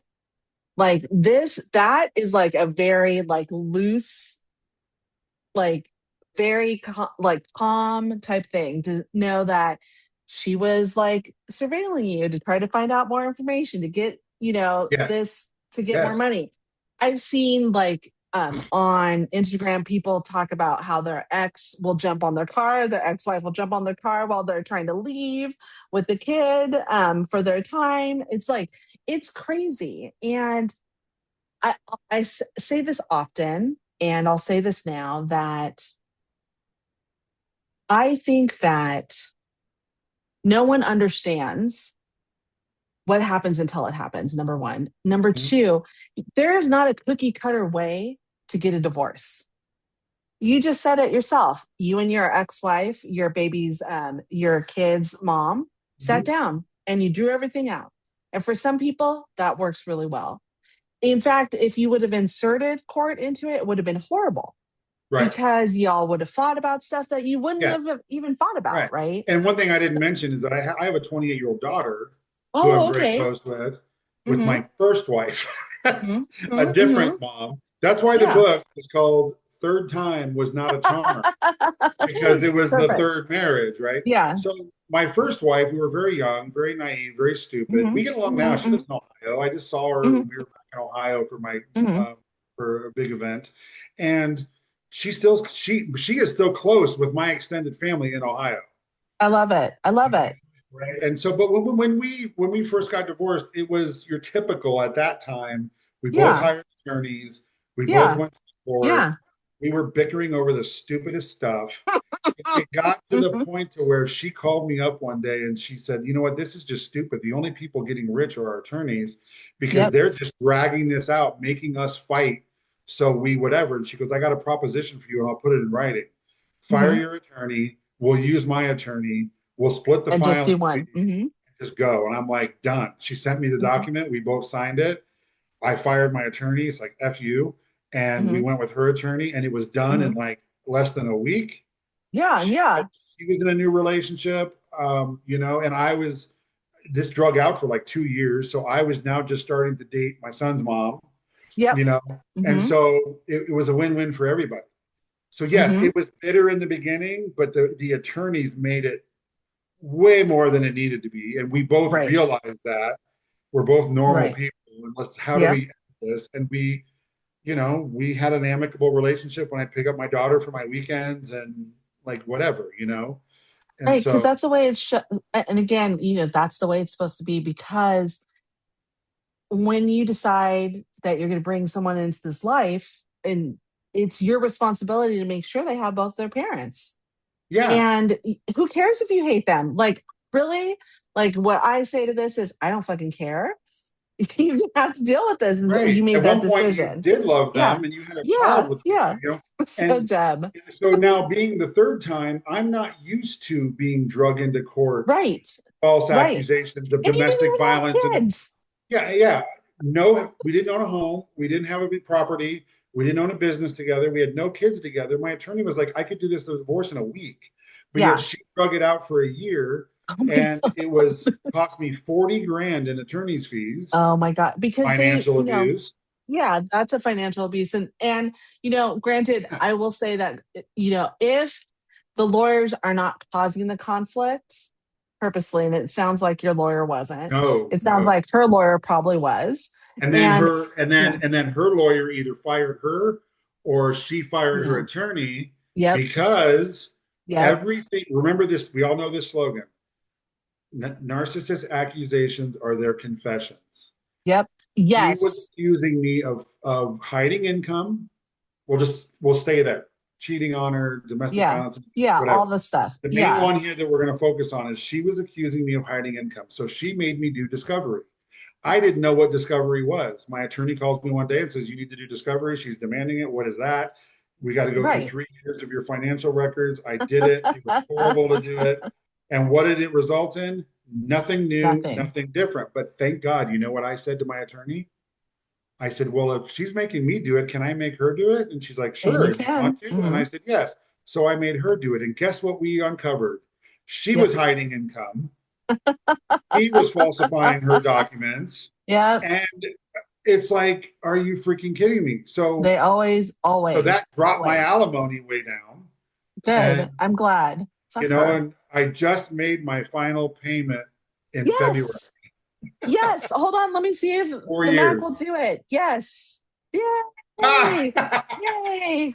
Yeah, I had to pay her for Congratulations. 4 years of alimony. It was via Venmo. And you know, on that last payment on Venmo, you can make a comment. There were Oh so yeah. many snarky things people telling me to say, but I took the high road and said final payment February 2026, and then I blocked her on Venmo.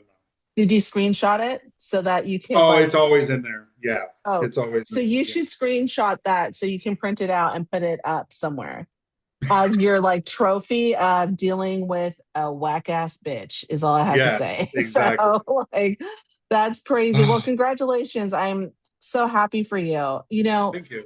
we talked a little bit about like how there's like flying monkeys so people understand are kind of the people who like build they pass on the information to and they act as a it's just like in Wizard of Oz as the person who's going to abuse them like it's an additional person. So I and someone, if you go to, they're going to say, no, that didn't really happen. No, that didn't go on. No, that didn't, no, I don't Right, believe right. that.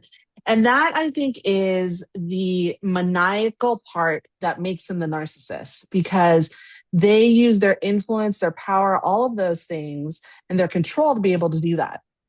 One of the things that you mentioned that you wanted to share with us to kind of talk more about this and so people can see, and I think it's like a charcuterie board. People can take pieces from it and create and say, oh my God, my mom's a narcissist, my dad's a narcissist, my significant other's a narcissist, my best friend's a narcissist, whatever it is, so that they can get these people out of their lives. So tell me about the cigar story.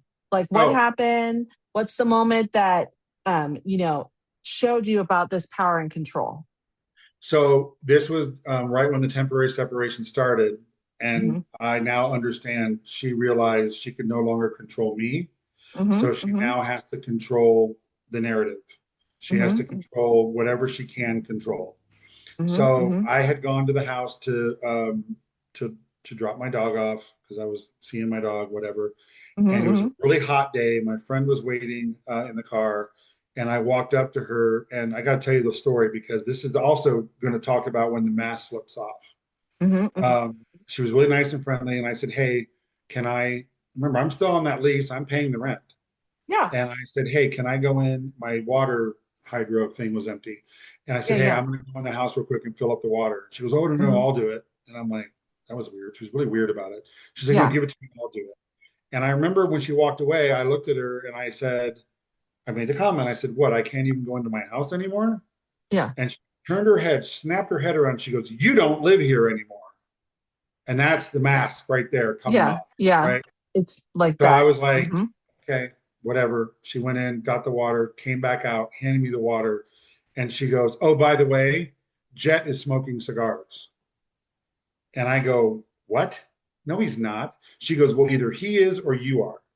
And I go, "What are you talking about? My son does not smoke cigars. I don't smoke cigars. I do now occasionally because Yeah, whatever, but I didn't yeah, back then. And who cares if I yeah, did? It's not a crime. I'm a grown man. yeah, But I yeah, didn't. I truly did yeah, not smoke them. yeah, And yeah. I said, "I don't know what you're talking about." She goes, "Well, I found a dried up cigar in his bedroom on his floor." I said, "Then you go get it and you tell And me, show it to me. show it to Yeah. me." She goes, "No, I'll send you pictures." And at the time, remember, my friend's waiting in the car. We have a DJ gig we got to get to, so I don't Yeah, have time to yeah. argue with her. I said, "Fine." I left. I'm really pissed off. We get in the car. She sends me a picture of this dried up cigar in a sandwich baggie on my son's floor next to his bed. We're going to get to that revelation in a minute. And at the time, my brain is going, "I've seen that somewhere. Like, what Hmm. is this? What the, you know?" And then it Yeah. dawns on me. A year earlier, my mom had given me a box of high school memorabilia that I Hmm. took and put on the top shelf of my son's closet. Hmm. That was the cigar that my dad handed out when I was born. Oh, It was a family memento. what a bitch. So I said, I called her and I told her what it was. And I said, "You put that cigar back right now because that was Hmm. given to me from my mom. It was the cigar that when I was born." And she goes, "Well, it's too late. I already destroyed it." And I go, "What?" She goes, "I cut it open. I wanted to make sure there were no drugs in it." I'm like, "You fucking diabolical." And I was like so pissed and so hurt. Yeah. Now, fast forward to when I wrote the book. I'm writing this story in the book, Mm-hmm. and it again, these things are delayed. Like Yeah, yeah, yeah. you wish you could have confronted them with what you know is the truth at the time, but it didn't dawn on me at the time because my brain is still in a fog. I'm in trauma bond, and I'm Yeah. writing now the book, and I'm writing the cigar story, and I'm looking at the picture, and I go, "What the?" This was like 2 weeks after I moved out. You don't. I'm putting it together. Mm-hmm. I'm in my son's room 1,000 times a day. You Mm-hmm. don't think I would know or my son would see that cigar laying on the floor? I know that I put it in the shoebox. I know it was on top of my closet. Huh. I move out. She's packing up my shit. I now know because of when I went to get my stuff, it was all packed up. So now I Mm-hmm. know she was packing up my shit. She went into that closet. She found that cigar. She planted it, put it on the ground, took a picture, and sent it to me to falsely accuse me of my son smoking cigars. It's crazy. And That's crazy. it all comes Mm-hmm. together. Like it's the Yeah. obvious answer, Yeah. right? Yeah. Because the It's so picture she sent me, interesting. you could see it right there in the middle of the Yeah. floor. Yeah. That, it's so crazy. Sorry, I get worked I up. get, no, and I get worked up too. I get lit when I talk about this stuff. And it's so interesting because you mentioned the whole mask off thing. And when I say that, I literally can tell you what a voicemail is going to be. I can tell you word for word what it's going to be. It is, "Hi, Noelani. It's your mom. It's not like you know who I am. I haven't talked to you in a long time. It's been 11 years. I haven't talked to you in a long time. Oh, remember, I love you and I love Albert. I don't, she hasn't, she's met him one time, and that was when her finger was in his face. And I love the kids and then switch. You're horrible. I can't believe you're not calling me." And I'm like, whoa, like, not even for 15 seconds. The woman hasn't talked to me in over 11 years, and not even for 15 seconds can she hold that shit together. That to me is crazy. Yeah. Yeah. And it's sad because I think about it and I think about, just in the last 11 years, things that I've been through or things that I would have loved to share with her. And I haven't been able to because she's a psychopath. Yeah. And I'm forever grateful for my mother-in-law and my chosen family because I can ask these questions, normal things that you would ask a parent at this age, Mm-hmm. about jobs or about, like for me, for perimenopause or various things where I can ask these things to my mother-in-law. And she is really honest because she knows that I don't have a relationship with my mom. And I think for a lot of people who have experienced this, when it is a parental figure, if it is someone that they've been married to, that's the toughest thing. It's that you've created this life and it's like all a lie. And it just like, it's come shattering down. And, you wrote a book about this, which Mm-hmm. I think is really, really brave. And you wrote it under a pen name Yeah. originally. And I wish I hadn't, but I did. but it's okay. It's just when you I did was it. worried So about retaliation, and I that's took all fair. the precautions. I changed everyone's name. I That's didn't do fair. anything that was just my story, the truth. And I talked to before I wrote it or after it was done, before I published it, before it was published, I called a defamation attorney and just like, look, this is the situation. Here's the thing. I paid for a 1 hour consult, and I said, Yeah. what do I, is there any way she could come back and say? He goes, no, because you're not violating any laws. Mm-mm. You're not doxing her. You have a disclaimer in there that you're not an expert, that this is just your Mm-hmm. story. He said, the only thing I would do to make sure that it seals it is Just change your don't let it name. go to your name. Yeah. So And it I is. totally get that. Confusing. And that's okay. And that's okay Yeah. because then later, now you're in this movie. And, tell me what And made you decide. they asked me, do Yeah. you want to be Doug Buggle or Teddy Bears? I'm like, no, fuck, I'm Doug Buggle. Well, tell me what made you decide to share your story, both in the book and in the movie. So what made me share my story was, when I was on that Facebook group and I had first gone on Dimming the Gaslight and I had heard his story, Mac, the Mm-hmm. host, tell his story Mm-hmm. about what he's been going through and what he went through. And why he started his podcast Mm-hmm. was because more Mm-hmm. men need to speak up about Mm-hmm. abuse. Men are silenced. Men are Mm-hmm. strong. Men are providers. Men aren't supposed to get Mm-hmm. emotional. Mm-hmm. Oh, if Mm-hmm. the woman is acting this way, she's just please, no offense to any women. No, But I know. if the woman is acting this way towards her man, then it's, oh, she must be her time of the month, or she must be in a bad mood. No, And, because she's a it can't be bitch anything and she's else. just an abuser. Bitch, like whatever. And Yeah. so the whole abuse has no gender thing, I actually Mm-hmm. got from Mac on doing the gaslight. He's the one that Mm-hmm. kind of started that, and I took it on too. And as I did the podcast, I thought, okay, that's not enough. Like I need to do more. I just felt like I needed to help other people because people have been helping me. And Mm-hmm. so I sat down. Well, okay, this is how the book started. So I had written her, a really good friend of mine who I was living with temporarily said to me, you need to journal. You need to, because I was Mm-hmm. emotional all the time. I was always Yeah. Yeah. this and that. And he's like, the best way is he bought me a journal and he's like, write down 100%. your feelings. So I started doing that. And then what I decided to do was I wrote her a letter, which I never emailed her. I Mm-hmm. wrote her this letter that was basically calling her out on all of her stuff, which was very therapeutic, with no Mm-hmm. intention of ever sending it to her. Mm-hmm. And that letter turned into 16 pages. Oh my gosh. And I sent it to my mom, and then I Mm-hmm. sent it to her ex, my Mm-hmm. friend. Mm-hmm. Mm-hmm. He's like, all truth. This is crazy. This Mm-hmm. is a really good letter. And then each person I sent it to in my circle said, you should write a book. And I'm Mm-hmm. like, no, I don't know how to write a book. I'm not a writer. Like, no, you're really good. Like, you can really tell a Mm-hmm. story. Mm-hmm. And so after like 5 people telling me this, I went to my therapist at the time and I read him the letter. Mm-hmm. And when he was done, when I was done reading him the letter, I looked up at him and my therapist was crying. Mm-hmm. He was Mm-hmm. like, that was the most powerful thing I have ever read or heard, listened to. The Mm-hmm. way you articulate your emotions, the way you articulate Mm-hmm. what happened. Mm-hmm. Have Mm-hmm. you ever thought about writing a book? I'm like, Okay, God is that's the telling me sign. I need to write a Yeah. book. So I sat down one day and I wrote this book. And that letter, for anyone who wants to buy the book, that letter is the last chapter of the book. Oh, see, and I haven't gotten to the last chapter, so I might just zoom You need through to go to to the the last last chapter. chapter. It's I'm going to. called Goodbye, Tammy. And, Mm-hmm. when a book is published, I had a real publisher. I paid to have it published, and they give you a Mm-hmm. content editor is Mm-hmm. one of the steps. And when she got a hold of me I had 3 hours with her. Yeah, yeah. And that letter was somewhere in the middle. And she's the one that told me, you know what, you should make this letter, it's very powerful, at the end. That should be the way the book ends. And then I told them, because they also do copy edit where they Yeah, correct yeah. Yeah, yeah. all this different stuff. I said, do not correct anything. I Mm-hmm. want that letter to be the way I wrote it. And they're Yeah, like, yeah. of course, it's your book. Like, Yeah, that's a good yeah. idea. Yeah, So there's yeah. not really any grammatical errors because I'm really good at that. But It's okay. if you've read the book and then you go into that chapter, if you pay attention to the flow The and the timing. grammar, you'll Mm-hmm. see a difference where it goes Yeah, from a book to just me. yeah.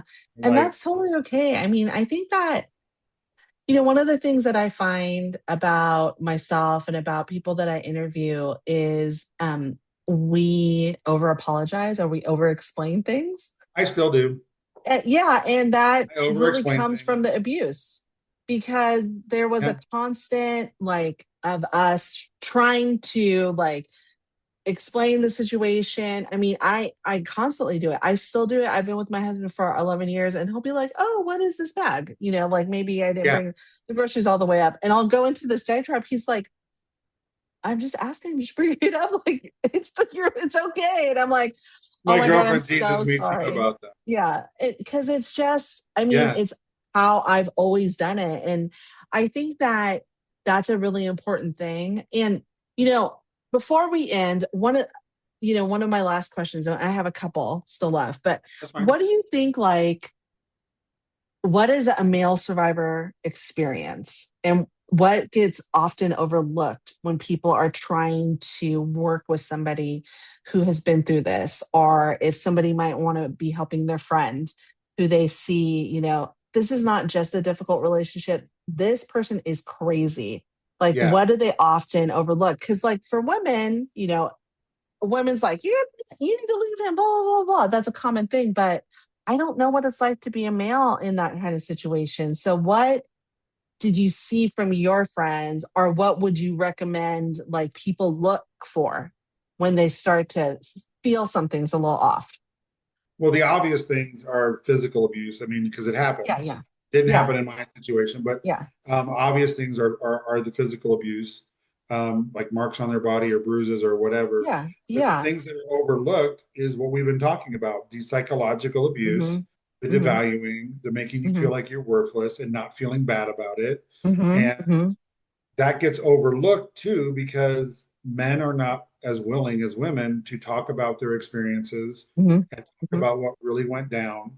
Mhm. Um, Mhm. I had friends that I would talk to while it was happening, and they were a good listening ear, but none of them ever said to me, I think she might be a narcissist, or you need to get out of that relationship. It Mhm. was Mhm. just them being friends of mine listening and then trying to give me some advice on how to handle it the next time it happens. Right. I Right. think that gets Right. overlooked. My mom and I are extremely close, Mhm. and my mom and dad had her pegged from day one, but they That's yeah. wrote Mhm. about that. The Yeah. very first meeting when before we were married, Oh yeah, I read that. yeah, where we were Yeah. sitting on the And patio he was like, yeah. and my mom was extremely close with my son's mom because we also lost a child. I'm She was a sorry. stillborn. Yeah, thank you. Mhm. She was a stillborn, and my Mhm. mom had come over before my son was born. And my mom had come over for like 3 weeks and took care of her while I was at Oh, work. that's your So they mom's an still have a angel. yeah, my mom. Yeah. So we were all sitting there, me and Tammy and my parents, and my you know she made the comment to my parents. She said, "Well, um, his son's mom is no longer his wife. I will now be his wife." And that's the mask coming off. And Yeah. my mom said, "Well, that may be true, Tammy, but just so you know, I have a very strong bond with Penny, and that bond will never go away." Yeah. And I'm sorry, Penny is my son's mom's name. It's fine. Yeah. And Yeah. so the mask goes back on because my mom described it later as this. She goes, she got a really weird look on her face for like a half a They second, they and ice then the over. smile, and Yeah. oh, of course, I know, yeah, no problem, whatever. So my mom tells me that later, after the divorce is happening, she goes, "Your Yeah. dad and I Yeah. were walking down the driveway after we said goodbye, and my dad goes, he better watch out. She's a manipulator." Mhm. And my mom says, "I know. She wears a false face." Oh wow. And I said to That's my mom, "Why didn't crazy. you tell me?" She's like, "Doug, we You we couldn't can't. tell you. You wouldn't listen to anybody." And she goes, "We have two grandkids that we wanted to make sure were in our lives, and we didn't want to Yeah. tell you all this because then we were afraid you would get mad at us, and then we couldn't see our Mhm. grandkids." Well, So and that's the crazy thing. Like we have now, you are part of the club that has a special radar. We all have this narcissistic radar, right? once you see it, Like you can't you unsee can't it. unsee it. It's like Right. boom, narcissist, boom, narcissist. In every situation you're in every crowd that you're in. And I think that, I was helping a friend who was going through this situation. Like they were breaking up with she was breaking up with her husband, and I went with her to family court just to be there for support, and also to be like, hey, don't be extra, like don't withhold your kids, all that kind of stuff, just to like make it clear. And then her ex-husband like showed some payment. It was like a bill pay, like he was making a payment on bill pay, and says she has to pay for half of this because it's for the kids. And I looked at Yeah. it, I was like, he's lying. This is not this is not a receipt. This is her intending to pay. This is him intending to pay Yeah. the bill. So I mentioned that to her lawyer, and I said, watch, tell him that he's intending to pay the bill. Watch how quick this happens. And so, her lawyer goes over and says, I appreciate that you're giving us this intention to pay the bill, and boom, like blow up. I wasn't intending to pay that bill. That's an actual receipt. Well, I was like, yeah, that's all it took. That's literally all it took. And, when they took it to the court, the judge said the same thing. This is not a receipt. This is a bill pay. Right. She doesn't have to pay half of this. You give her a receipt, and then I will tell her she has to pay half of it, but you're not paying it. Right. And I think that to me is always the interesting thing, because it really doesn't take much. For everyone who's listening, the weakest people that I know around are narcissists. They're the weakest people. You call them on their shit and they instantly, it's like a cry. It's like trying to get out of it. Or silent treatment. or silent treatment, or 20,000 things, but it's never the right thing. Like the quickest way to something is by doing the right thing. That's the way that, because you don't have to remember all these lies and figure everything out. Right. So it's funny you talk about lies. It's like I had another podcaster tell me this. Like, I'm not expecting anyone to go listen to every single podcast I've done. I've done like maybe 8 or 10. Oh wow. But if you're a liar, your story changes over time. Yes.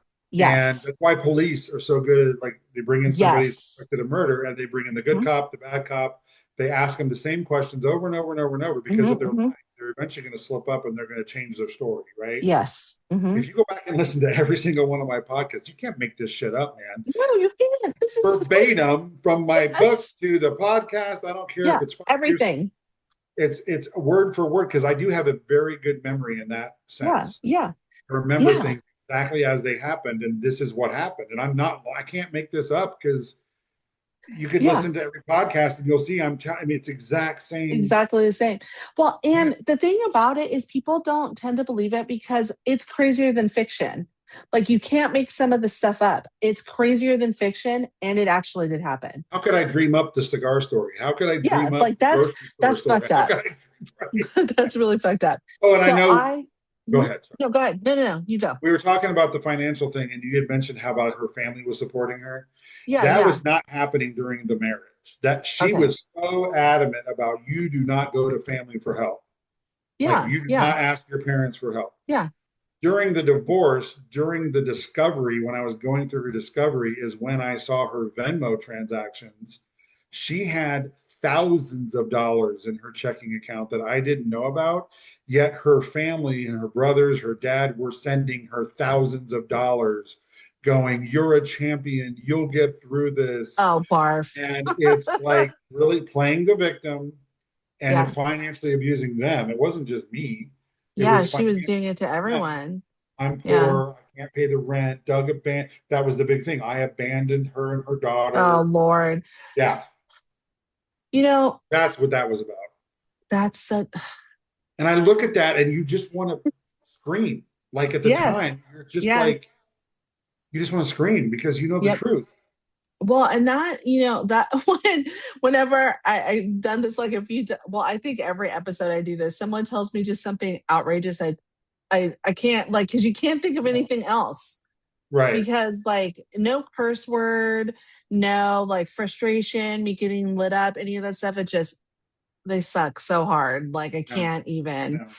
I close my podcast with the same question every time.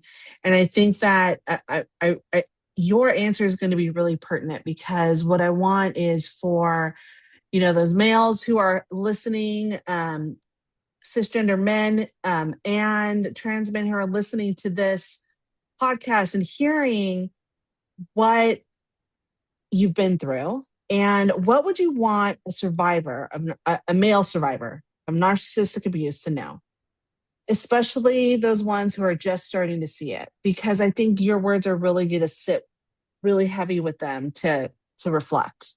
Okay, so I want them to know that not everybody has the family and the friends support that I have. I understand that. And if you do, lean on your family, lean on your friends for support. If you don't have that, there are support groups out there. I went on Facebook, and I immediately found a males only. It's called Men Only, and that's where I first put my questions in. And I didn't know if I was going to get an answer, and immediately I got answers to what was going on. Like-minded men that are going, what we've talked about, the same thing. Yeah. And that's where I first discovered the Dimming the Gaslight podcast. So lean on support groups, lean on your family and friends. And everybody says this, but I'm living proof that it's true. It will pass. It will get better. Yes. It will. I am in a very loving relationship. I have all my friends and family. I've healed from it. In the documentary is, do you feel like you've healed from the trauma bond? And I answered yes. I looked over at my girlfriend was there during the filming, and I looked over at her and I said yes. And they said, okay. And then when they cut, they asked her, do you think he's healed from it? And she said, no, absolutely not. And I was like, oh shit. And so she was fine with that. And then Yeah. when we were in a different scene towards the end, Yeah. for the Yeah. location of the house, they said, we want to ask you that question again. And Yeah. I said, yeah, I'm not. That was 2.5 Yeah. years. So it takes Well, time. yeah, It takes time. it does. You It will does. get through it and you will Well, heal. yeah. And give yourself Focus space on yourself. because, yeah. And I think give yourself space because it catches you. Like you think that you're healed and then it catches you. And you're like, oof. And, you know, I say my daughter definitely did save my life because I got out of that situation. And my husband definitely saved my life because I realized even no, like low contact was not enough. If in this last 11 years, I would have stayed in contact with my mom, I probably would have gone down a pathway that wasn't really good for me. Not in like addiction or anything like that, but just not taking care of myself. Yeah. And, you Yeah. know, just falling into, if I could vocalize all the things she said about me, I think that most healthy adults probably would cry. And that's the crazy thing. So, you know, Doug, I thank you for your vulnerability. Thank you for sharing your story. Absolutely. It is an important thing. I am so excited to get this released so that people can hear. But thank you. I appreciate your willingness and your honestness. Thank you so much for joining us today for this incredibly important conversation with Doug Buggle. I think one of the biggest takeaways from today's episode is narcissistic abuse is about power, control, manipulation, and emotional destabilization, and it can happen to anyone. Whether you saw yourself in Doug's story as a survivor, raised as a child in chaos, or someone who's navigating a high conflict relationship, or someone who's finally putting to words the experiences you've struggled to explain for so long. I hope this episode reminded you that you're not crazy, you're not weak, and you're definitely not alone. Doug's willingness to speak openly helps break the silence and stigma around male survivors and reminds us all of how important it is to create space where people feel safe enough to tell the truth about what they lived through. If this episode resonated with you, please share it with someone who may need it. Subscribe, leave a review, and follow Mommy Dearest wherever you listen to podcasts. And as always, protect your peace, trust your nervous system, and remember, healing doesn't have to look perfect to still be healing. Until next time. Thank you for listening to the Beyond Mommy Dearest podcast. You're not broken, you adapted. Healing from a narcissistic mother is real, possible, and you never have to do it with shame. I'm your host, Noelani Pearl Hernandez, and until next time, take gentle care of yourself. Your skin is a part of your nervous system, and taking care of it is essential to overall balance. Our products are specifically formulated to nourish your skin and bring it closer to homeostasis with every use. Start feeling better in your body today with the Happy Cannabis.